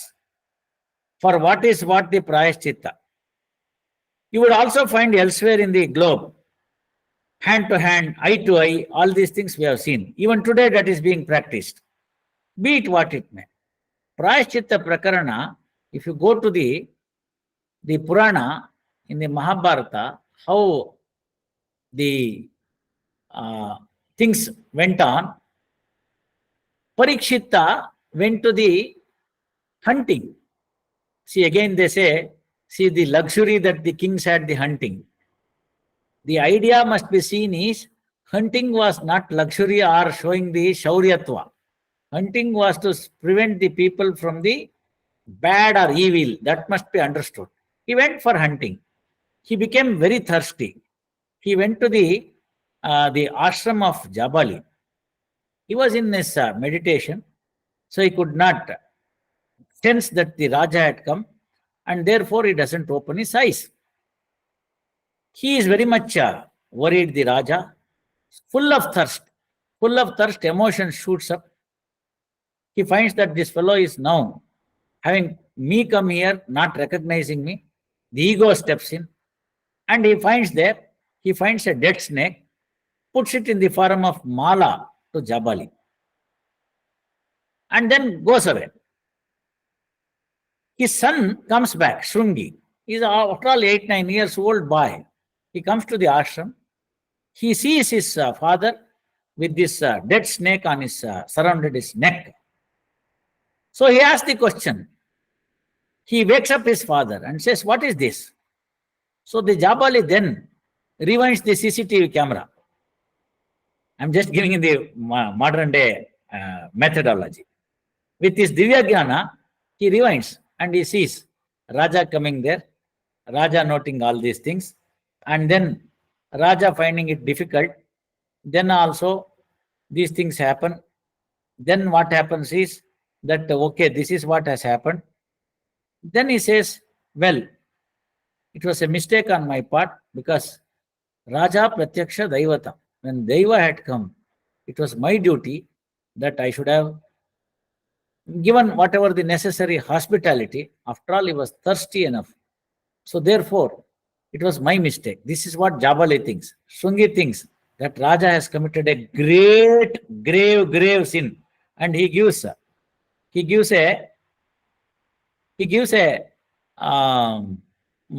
shapa to Raja that you should die with a serpent bite. This all we know. Bhagavata has started with that. Then Takshaka came, all these things. Raja was also, after some time, felt that, what he did is incorrect to the Jabali. After all, Jabali was in meditation mode, and probably he did not notice me. All of them went there, and Jabali went in search of Parikshit and said, "Look, my son has committed a great sin in giving a shapa to you to take away your life. It's a curse. It should not have been. And it is improportionate punishment for the act which you have done it in the spur of the moment." See how beautiful sentencing policy, you will find it in Bhagavata. What a beautiful policy of sentencing, which we do not find in our texts in the modern day era. Then what happens? The Raja accepts, look, I have committed a sin. Let me finish. I don't want to carry it to the next birth. Therefore, he says, fine, well and good. Now this has happened. Let me have prayaschitta. Let the Takshaka come and bite me. I have got 7 days at my command. I will purify my soul. That's what he accepts. Now Jabali, Shrungi, Parikshit, 3 characters are there. You can now understand how beautifully our dharma made a nice balance in all the 3. A nice balance in all the 3. Everyone is having, the sense of prayaschitta. The first is that they have come to know that they have committed a mistake.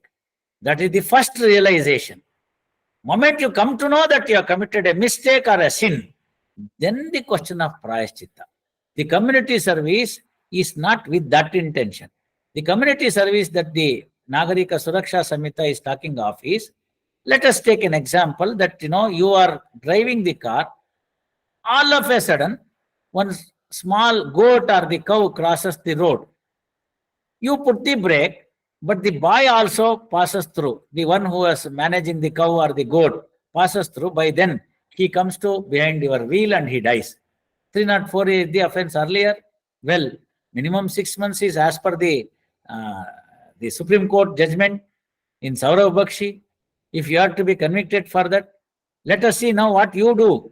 Moment the boy fell down, you get down from the car, make arrangements, no other vehicle is available, you take care of the boy, you lift him onto your car, take you to the nearest hospital, meet the expenses, give him the first aid, then take him to the higher medical care. His ill fate, your ill fate, the boy could not survive. Now you have done all your best. You have given the money to the family. You have gone and pleaded guilty before the court. Now I say you go for minimum 6 months. Will you agree? You will say, why should I, sir? I have done all these things. So in such circumstances, exceptional circumstances, where the accused has the remorse, the judge should have an alternate punishment. Alternate punishment is allowing Renuka madam in the jail to languish is not what is looked into.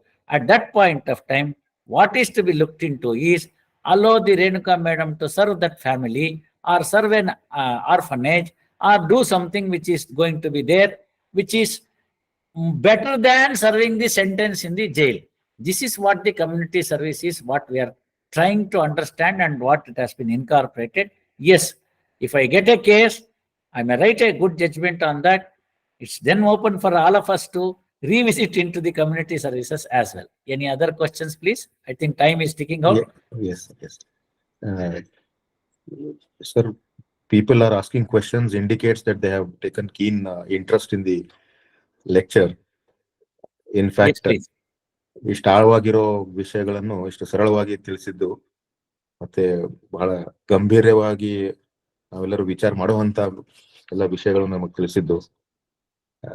ಈ ದಿವಸ ಅಂದ್ರೆ doctor ನ್ಯಾಯಮೂರ್ತಿ doctor ಮ ರಾಮಜೋಯಿಸ್ ರವರ ಹುಟ್ಟುಹಬ್ಬದ ಆಚರಣೆಯ ದಿವಸ ನಾವು ಧರ್ಮ ಮತ್ತು ಕಾನೂನು ಮತ್ತೆ ಜಸ್ಟಿಸ್ ಇವೆಲ್ಲದರ ಬಗ್ಗೆ ತಮ್ಮ ಮುಖದಿಂದ ಕೇಳ್ತಾ ಇದ್ರೆ ನಮಗ ಅನಿಸ್ತಾ ಇದೆ ಇವತ್ತು ಬಹುಶಃ the soul of doctor justice Rama Jois would be smiling with all happiness in haven.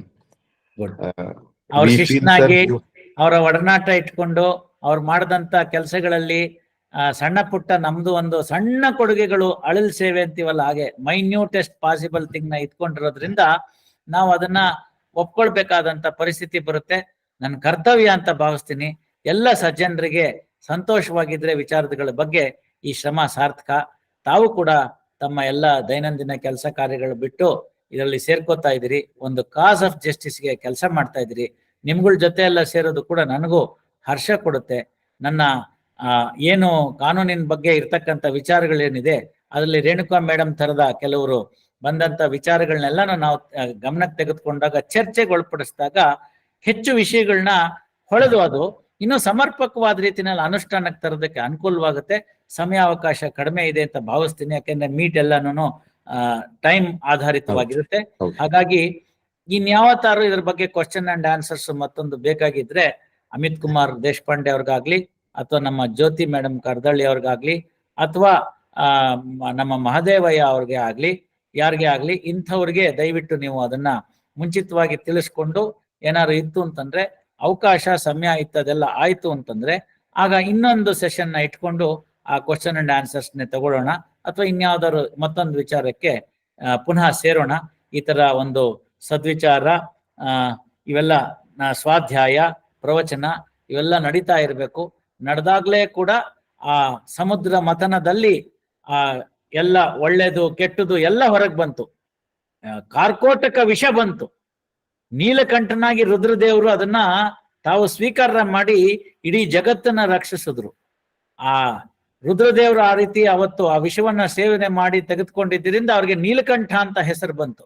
ಹಾಗೆ ಬರ್ತಕ್ಕಂಥ ಕೆಲವು ಶಾಕ್ಸ್ ಏನಿರುತ್ತೆ ಇಂಥದ್ರೊಳಗಡೆ ಎಲ್ಲ ಅದನ್ನ ಪ್ರತಿಯೊಬ್ರು ಕೂಡ ನೀಲಕಂಠರಾಗಿ ಜಡ್ಜಿಗೆ ಬಿಟ್ಬಿಡಿ. ಜಡ್ಜ್ ಅದನ್ನ ಸ್ವೀಕರಿಸ್ತಾರೆ. ನಿಮ್ಗೆ ಅಮೃತವನ್ನ ಕೊಡುವಂತ ಕೆಲಸವನ್ನ ಮಾಡೋಣ. ಹಾಗಾದಾಗ್ಲೇ ಆ ಚರ್ನಿಂಗ್ ಮಂಥನ ಆದಾಗ ಮಾತ್ರ ಅದರ ಪೂರ್ತಿ ಅಮೃತದ ಸಾರ ಹೊರಗೆ ಬರುತ್ತೆ. ಈ ವಿಚಾರಗಳ ಬಗ್ಗೆ ಎಲ್ಲನ ಸದ್ವಿಚಾರದ ಬಗ್ಗೆ ಎಲ್ಲ ಚರ್ಚೆ ಮಾಡಿದೀವಿ. ನಮ್ಮ ಧರ್ಮವನ್ನ ಬಿಡದೆ ಹೊಸ ಕಾನೂನನ್ನ ಅಳವಡಿಸ್ಕೊಳ್ತಾ ಧರ್ಮಾಧಾರಿತ ಭಾರತೀಯ ನ್ಯಾಯ ಸಂಹಿತ, ಭಾರತೀಯ ನಾಗರಿಕ ಸುರಕ್ಷಾ ಸಂಹಿತ, ಭಾರತ ಸಾಕ್ಷ್ಯ ಅಧಿನಿಯಮವನ್ನ ಮಾಡ್ತಾ ಹೋಗೋಣ. ಎಲ್ಲೆಲ್ಲಿ ನಮಗೆ ಅದರಲ್ಲಿ ಸಣ್ಣ ಪುಟ್ಟ ನ್ಯೂನತೆಗಳು ಕಂಡು ಬರುತ್ತೆ ಆಗ ಇಡೀ ಆಕ್ಟ್ ನ ನಾವು ದೂಷಣೆ ಮಾಡೋದು ಬೇಡ, ಅವನಷ್ಟೇ ಹೊರಗಡೆ ತೆಗೆದಾಕಿ ಅದಕ್ಕೇನ್ ಬೇಕೋ ಸೂಕ್ತವಾಗಿರ್ತಕ್ಕಂಥ ತಿದ್ದುಪಡಿಗಳನ್ನ ಮಾಡ್ತಾ ಹೋಗೋಣ ಅಥವಾ ಅದಕ್ಕೆ ಸಲಹೆ ಸೂಚನೆಗಳನ್ನ ಕೊಡ್ತಾ ಹೋಗೋಣ. ಹೀಗೆ ಬರ್ತಕ್ಕಂಥ ಏನ್ ಲೆಕ್ಚರ್ಸ್ ಇದೆ ಆ ಲೆಕ್ಚರ್ಸ್ಗಳಲ್ಲಿ ನಾನು ಉತ್ಸುಕನಾಗಿದ್ದೇನೆ ಸೇರ್ಕೊಳ್ಳೋದಕ್ಕೆ. ಸ್ವಲ್ಪ ನನಗೆ ಸಮಯಾವಕಾಶಗಳೆಲ್ಲ ಕೆಲವು ಕಡಿಮೆ ಆಗುತ್ತೆ. ಇವತ್ತು ಅಷ್ಟು ನೇರವಾಗಿ ಕೋರ್ಟಿಂದ ಬಂದು ಕೂತಿದ್ದೀನಿ. ನಮ್ಮ ಕರೆದ ಮಹದೇವ್ ಅವ್ರಿಗೆ ಹೇಳಿದ್ದೆ ಸ್ವಲ್ಪ ಕಷ್ಟ ಆಗ್ಬೋದು ಇವತ್ತು ಸಮಯ ಪಾಲನೆ ಮಾಡೋದು ಅಂತ, ಆದ್ರೂ ಕೂಡ ನಾನು ಕೂತಿದ್ದೀನಿ.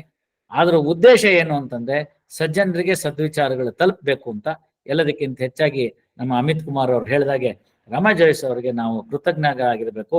ಕೃತಜ್ಞತೆಯನ್ನ ಈ ರೂಪದಲ್ಲಿ ತಿಳಿಸ್ಕೊಡೋದು ಬಹಳ ಹೆಚ್ಚು ಸಮಯ ಸೂಕ್ತ ಅಂತ ನಾನು ಭಾವಿಸ್ತಾ, ಸಮಯಾಭಾವ ಇರೋದ್ರಿಂದ ಇವತ್ತಿನ ಕ್ವಶನ್ ಆನ್ಸರ್ಸ್ನ ಇಲ್ಲಿಗೆ ಮುಗಿಸ್ಬೋದು ಅಂತ ಅನ್ಕೋತೀನಿ.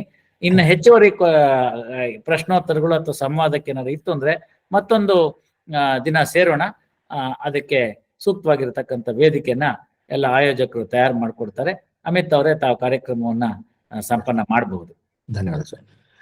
ಇಂದು ವಿಷಯದ ಕುರಿತು ವಿಸ್ತೃತ ಉಪನ್ಯಾಸ ನೀಡಿದ ಕರ್ನಾಟಕ ಉಚ್ಚ ನ್ಯಾಯಾಲಯದ ನ್ಯಾಯಾಧೀಶರಾದ ಗೌರವಾನ್ವಿತ ನ್ಯಾಯಮೂರ್ತಿ ಶ್ರೀ ಶ್ರೀಶಾನಂದ್ರವರು ಅವರಿಗೆ ಧನ್ಯವಾದಗಳು. ನಾವು ಈ ಪರಿಸ್ಥಿತಿಯಲ್ಲಿ ಇಲ್ಲ, ಆದ್ರೂ ಸಣ್ಣವರು ಚಿಕ್ಕವರು. All the best for your attempt to deliver a very good judgment on the aspects of prayashchita, community service and other aspects, sir. ಧನ್ಯವಾದ ಸರ್. Thank you. ಇಂದಿನ ಕಾರ್ಯಕ್ರಮಕ್ಕೆ ವಿಶೇಷ ಅತಿಥಿಗಳಾಗಿ ಆಗಮಿಸಿದ ಅಸ್ಸಾಂದ ಕುಮಾರ್ ಭಾಸ್ಕರ್ ವರ್ಮ ಸಂಸ್ಕೃತ್ ಮತ್ತು ಪುರಾತನ ಅಧ್ಯಯನ ವಿಶ್ವವಿದ್ಯಾಲಯ ಮಾನ್ಯ ಕುಲಪತಿಗಳು ಕಲಬುರಗಿಯವರಾದ ಪ್ರೊಫೆಸರ್ ಪ್ರಹ್ಲಾದ್ ಜೋಶಿ ಅವರು ಸಂಕ್ಷಿಪ್ತದಲ್ಲಿ ತಮ್ಮ ಅನಿಸಿಕೆಗಳನ್ನು ವ್ಯಕ್ತಪಡಿಸಲು ವಿನಂತಿ.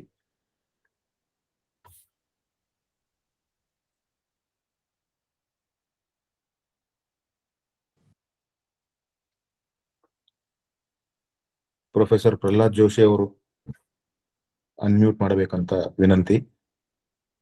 ಸಮಯದ ಅಭಾವ ಇರೋದ್ರಿಂದ ಸಂಕ್ಷಿಪ್ತವಾಗಿ ಅನಿಸಿಕೆಗಳನ್ನು ವ್ಯಕ್ತಪಡಿಸಬೇಕೆಂದು ವಿನಂತಿ.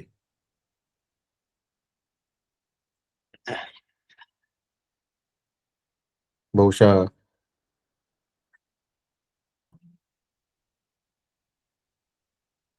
ಯಾವುದು ಟೆಕ್ನಿಕಲ್ ಪ್ರಾಬ್ಲಮ್ ಇರೋದ್ರಿಂದ ಅವರು ಉಪಸ್ಥಿತ ಇಲ್ಲ ಕಾಣಿಸುತ್ತೆ. ಇನ್ ಮುಂದೆ ಕಾರ್ಯಕ್ರಮದಲ್ಲಿ ವಿಶೇಷ ಅತಿಥಿಗಳಾಗಿ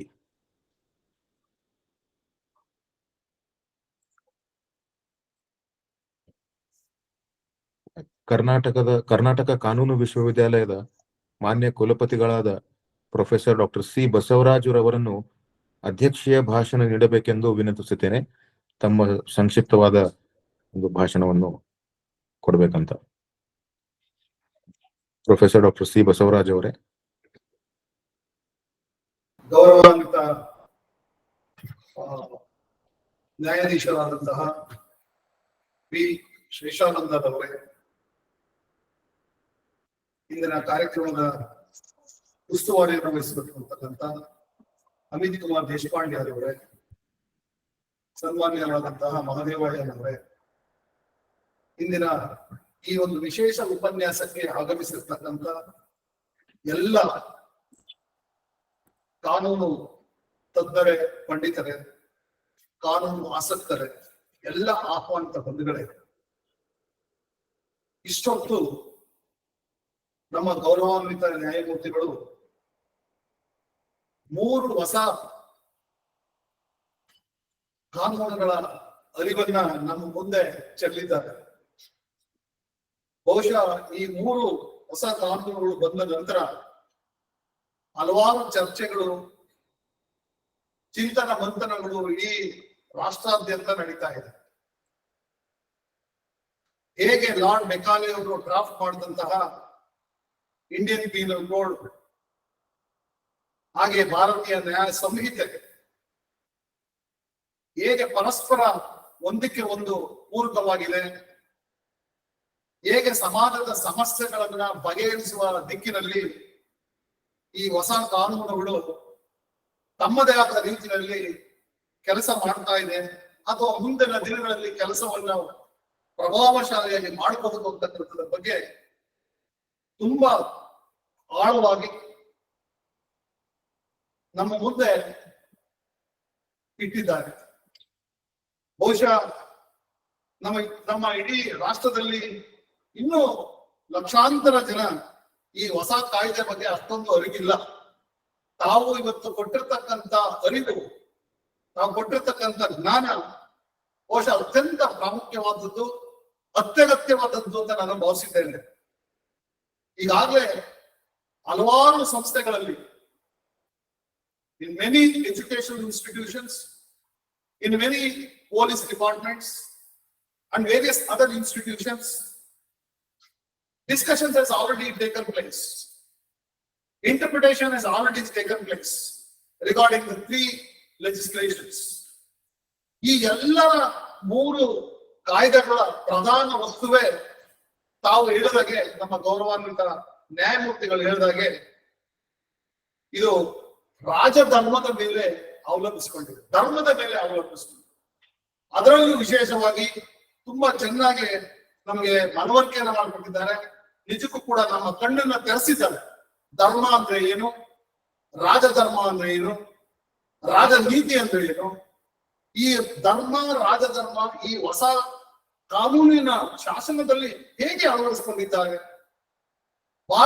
ಭಾರತೀಯ ಈ ಹೊಸ ಕಾನೂನುಗಳು, ಭಾರತೀಯ ನಾಗರಿಕ ಸುರಕ್ಷಾ ಸಂಹಿತೆ, ಭಾರತೀಯ ನ್ಯಾಯ ಸಂಹಿತೆ, ಭಾರತೀಯ ಸಾಕ್ಷ್ಯ ಅಧಿನಿಯಮ, ಈ 3 ಕಾನೂನುಗಳಲ್ಲಿ ಹೇಗೆ ಧರ್ಮವನ್ನೇ ವಸ್ತುವಾಗಿ ಇಟ್ಕೊಂಡು ಇವತ್ತು ಸಮಾಜದ ಸಮಸ್ಯೆಗಳನ್ನ ಅರಿತು ಅದಕ್ಕೆ ಪೂರಕವಾಗಿ ಸ್ಪಂದಿಸಬೇಕು, ನ್ಯಾಯದಿಂದ ವಂಚಿತರಾಗಿರ್ತಕ್ಕಂಥವ್ರಿಗೆ ನ್ಯಾಯವನ್ನು ದೊರಕಿಸಬೇಕು. ಬಹುಶಃ ನಮ್ಮ ಲಾರ್ಡ್ ಮೆಕಾಲೆ ಅವರ ಕಾಲದಲ್ಲಿ ಕೊಟ್ಟಂತಹ ಇಂಡಿಯನ್ ಪೀನಲ್ ಕೋಡ್ ಅಂತ ನಾವೇನ್ ಹೇಳ್ತೇವೆ, ಅದರಲ್ಲಿ ಇತ್ತೀಚಿನ ದಿನಗಳಲ್ಲಿ ನಡೀತಕ್ಕಂಥ ಹಲವಾರು ಅಪರಾಧಗಳಿಗೆ ಉತ್ತರ ಇಲ್ಲ. ಈ ಉತ್ತರ ನಮ್ಮ ನ್ಯಾಯಾಲಯದ ಮೂಲಕ ವಿಶ್ಲೇಷಣೆಯ ಮೂಲಕ ಅದಕ್ಕೆ ಒಂದು ಉತ್ತರವನ್ನ ಸಿಗ್ತಾ ಇತ್ತು. ಆದ್ರೆ ಈಗ ಹೊಸ ಕಾನೂನಿನ ಪ್ರಕಾರ ಈ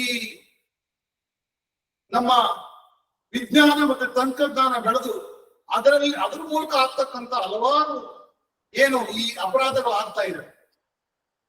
The various crimes which are being committed as a result of the development of science and technology, as a result of our development of the urbanization.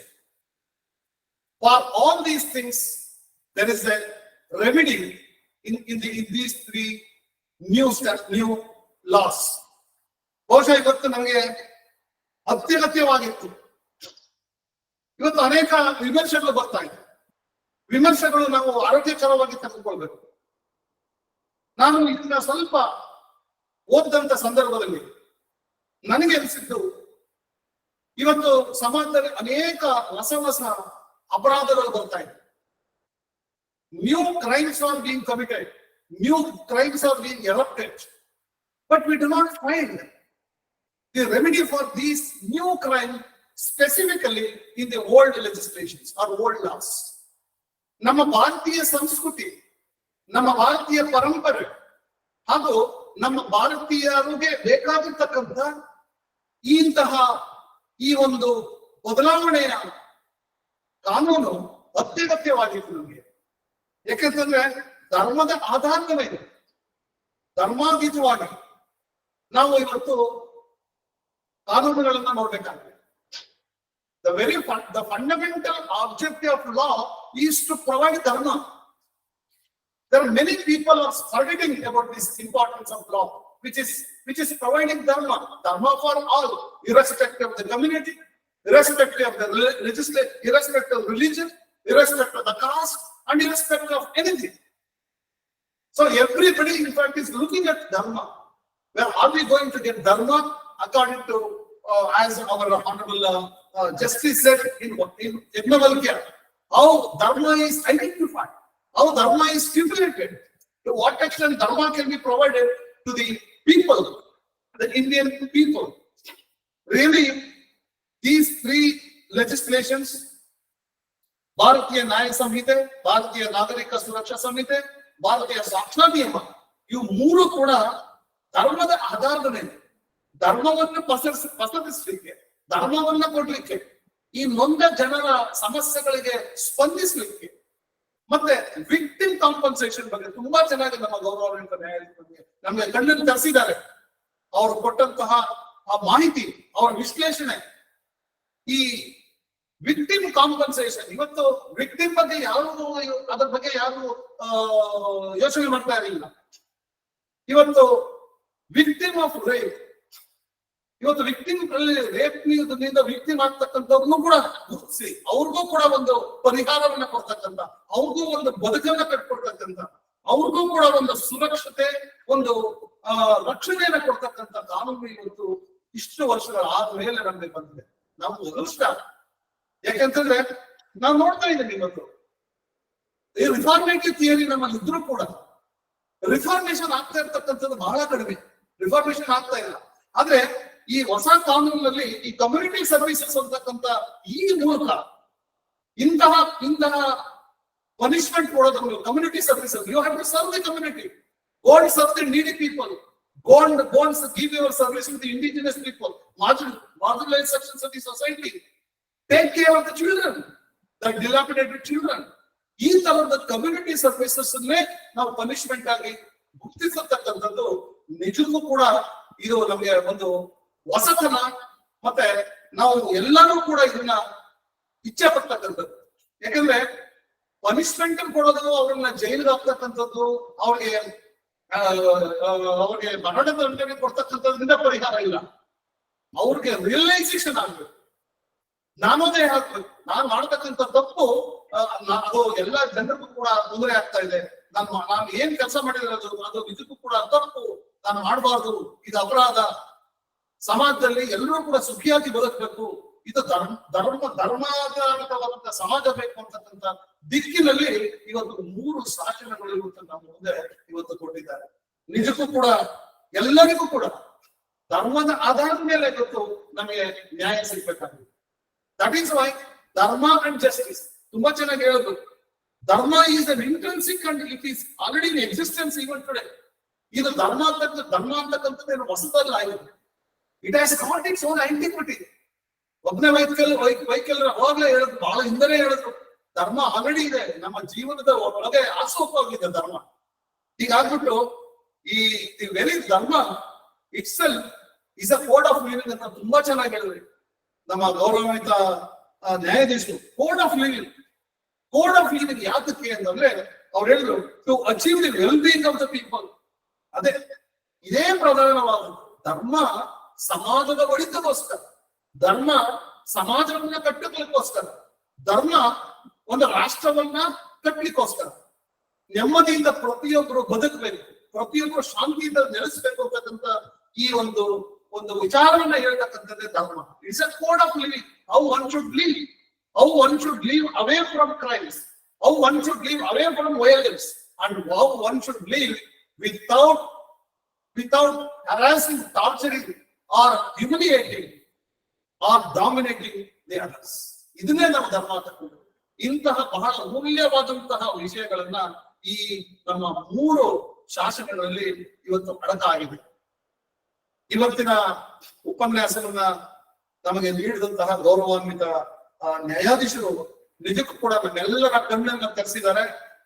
ಮುಂದಿನ ದಿನಗಳಲ್ಲಿ ಇದು ಹೆಚ್ಚು ಎಲ್ಲ ಜನರಿಗೂ ಕೂಡ ಅದು ತಲುಪಬೇಕು. ಪ್ರತಿಯೊಬ್ಬ ನಾಗರಿಕನಿಗೂ ಕೂಡ ಇದರ ಒಳ ಅರ್ಥ ಗೊತ್ತಾಗಬೇಕು.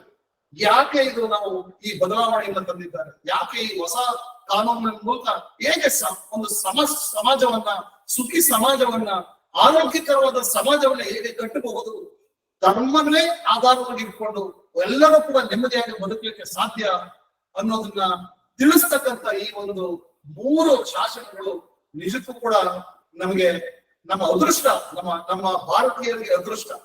ಈ ದಿಕ್ಕಿನಲ್ಲಿ ಇವತ್ತು ನಮಗೆ ಬಹಳ ಸರಳವಾಗಿ ಅರ್ಥವಾದ ರೀತಿಯಲ್ಲಿ ಅತ್ಯಂತ ಸರಳ ಭಾಷೆಯಲ್ಲಿ ಅದರಲ್ಲಿ ತುಂಬಾ ಸರಳ ವಿಶ್ಲೇಷಣೆ ಮಾಡೋದ್ರ ಮೂಲಕ ನಮಗೆ ಈ 3 ಕಾನೂನುಗಳನ್ನ ನಮಗೆ ಪರಿಚಯ ಮಾಡಿಸ್ಕೊಟ್ಟಿದ್ದಾರೆ.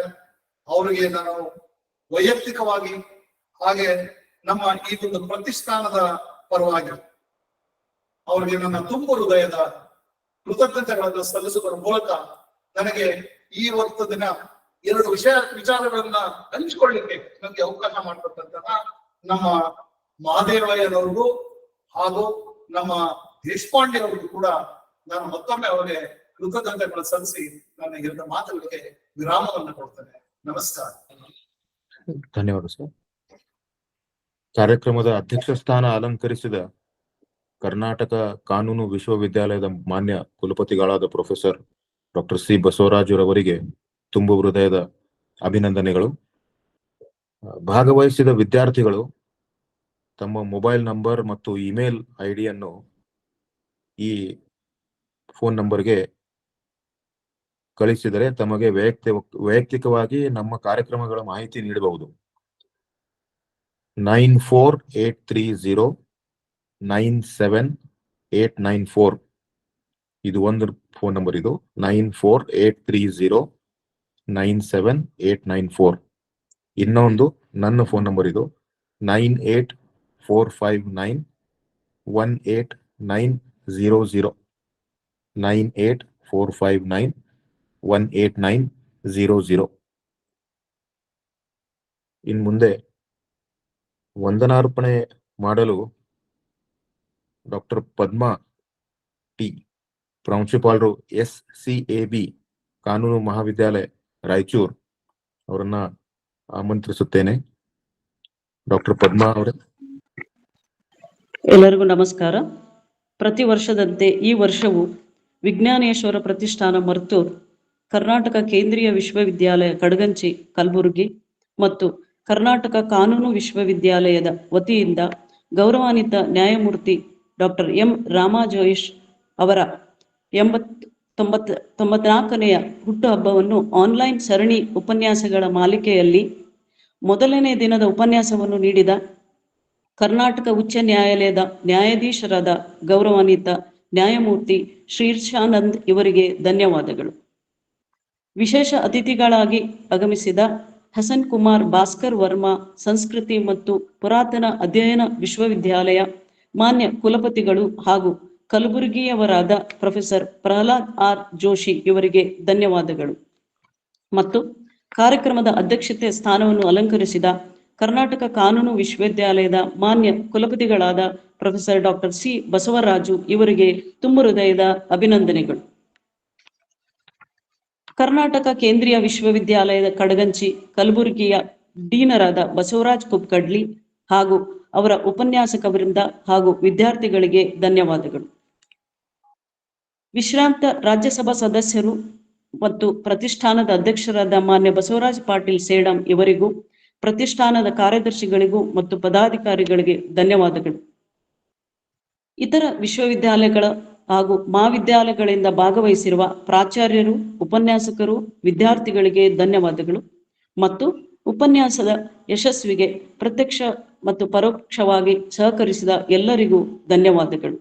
ಮುಂದಿನ ಉಪನ್ಯಾಸ ಮಾಲೆ 25 ಜುಲೈರಂದು ಇದೆ ಎನ್ನುವಂತ ಮಾಹಿತಿಯನ್ನು ತಮ್ಮೆಲ್ಲರ ಗಮನಕ್ಕೆ. ಧನ್ಯವಾದಗಳು. ಧನ್ಯವಾದ. ಎಲ್ಲರಿಗೂ ಧನ್ಯವಾದಗಳು. ಮುಂದಿನ ಒಂದು ಮಾಹಿತಿಯನ್ನು ಹಂಚ್ಕೋಬೇಕು. ಮಾನ್ಯ ಗೌರವಾನ್ವಿತ ನ್ಯಾಯಮೂರ್ತಿ ಶಿರೀಷಾನಂದ ಸರ್ ಅವ್ರಿಗೆ ಹೆಣ್ಣೊಂದು ಕಲಿತರೆ ಶಾಲೆಯೊಂದು ತೆರೆದೆ ಅಂತ ಒಂದು ಗಾದೆ ಮಾತಿದೆ. ಅದೇ ರೀತಿ ಇಲ್ಲಿ ಇವತ್ತಿನ ಕಾರ್ಯಕ್ರಮದಲ್ಲಿ ವಿಶ್ವವಿದ್ಯಾಲಯದ ಸನ್ಮಾನ್ಯ ಕುಲಪತಿಗಳು, ಪ್ರಾಧ್ಯಾಪಕರು, ಪ್ರಾಚಾರ್ಯರು ಹೆಚ್ಚಿನ ಸಂಖ್ಯೆಯಲ್ಲಿದ್ದಾರೆ. ವಿದ್ಯಾರ್ಥಿಗಳು ಪರೀಕ್ಷೆ ಕಾರಣದಿಂದಾಗಿ ಸ್ವಲ್ಪ ಕಡಿಮೆ ಸಂಖ್ಯೆಯಲ್ಲಿದ್ದಾರೆ ಅಂತ ಅವರ ಸನ್ಮಾನ್ಯರ ಗಮನಕ್ಕೆ ತರಬಯಸ್ತೇನೆ. ಚಿಂತೆ ಇಲ್ಲ. ಅದ್ಯಾಕೆ ಮಾದೇವನವರೇ, 4 ಜನ ಆಸಕ್ತರಿದ್ರು ಕೂಡ ಸಾಕಾಗತ್ತೆ ವಿಷಯ ಹಂಚ್ಕೊಳ್ಳಕ್ಕೆ. ಎಲ್ಲ ಕೂಡ ಒಂದು ದೊಡ್ಡ ಬೆಂಕಿ ಜ್ವಾಲೆ ಉತ್ಪನ್ನ ಆಗೋದು ಒಂದ್ ಸಣ್ಣ ಕಿಡಿಯಿಂದ ಅಂತ. ಅದನ್ನ ನಾವು ಮರಿಬಾರ್ದು. ಸದ್ವಿಚಾರದ ಚಿಂತನೆ ಎಲ್ಲಿಂದನಾರು ಬರ್ಲಿ, ಹೇಗಾರು ಬರ್ಲಿ. ಕುವೆಂಪುನವ್ರು ಹೇಳಲ್ವೇ, ತೆರೆದಿದೆ ಮನೆ ಓ ಬಾ ಅತಿಥಿ, ಹೊಸ ಬೆಳಕಿನ ಹೊಸ ಬಾಳಿನ ಹೊಸ ಬಾಳನು ತಾಳ ಅತಿಥಿ ಅಂತ. ಹಾಗಾಗಿ ಚಿಂತನೆಗಳು ಎಲ್ಲೂ ನಿಲ್ಬಾರ್ದು, ಚಿಂತನೆಗಳು ಮುಂದುವರ್ಕೊಂಡು ಹೋಗ್ಬೇಕು. ವಿಶ್ವವಿದ್ಯಾಲಯದ ಪ್ರಾಂಶುಪಾಲರು ಮತ್ತೆ ಕುಲಪತಿಗಳಿದ್ದಂತ ಸಂದರ್ಭದಲ್ಲಿ ಎಲ್ರಿಗೂ ಹೇಳ್ದಾಗೆ ಅವ್ರು ಅದನ್ನೆಲ್ಲರಿಗೂ ತಿಳಿಸ್ತಾರೆ. ಚಿಂತೆ ಬೇಡ. ಜನ ನೋಡ್ಕೊಂಡು ನಾನು ಕಾರ್ಯಕ್ರಮಕ್ಕೆ ನಿಮ್ ಜೊತೆ ಸೇರುವಂತದ್ದಲ್ಲ. ಓಕೆ ಸರ್, ಧನ್ಯವಾದಗಳು. ಧನ್ಯವಾದಗಳು. ಶುಭರಾತ್ರಿ.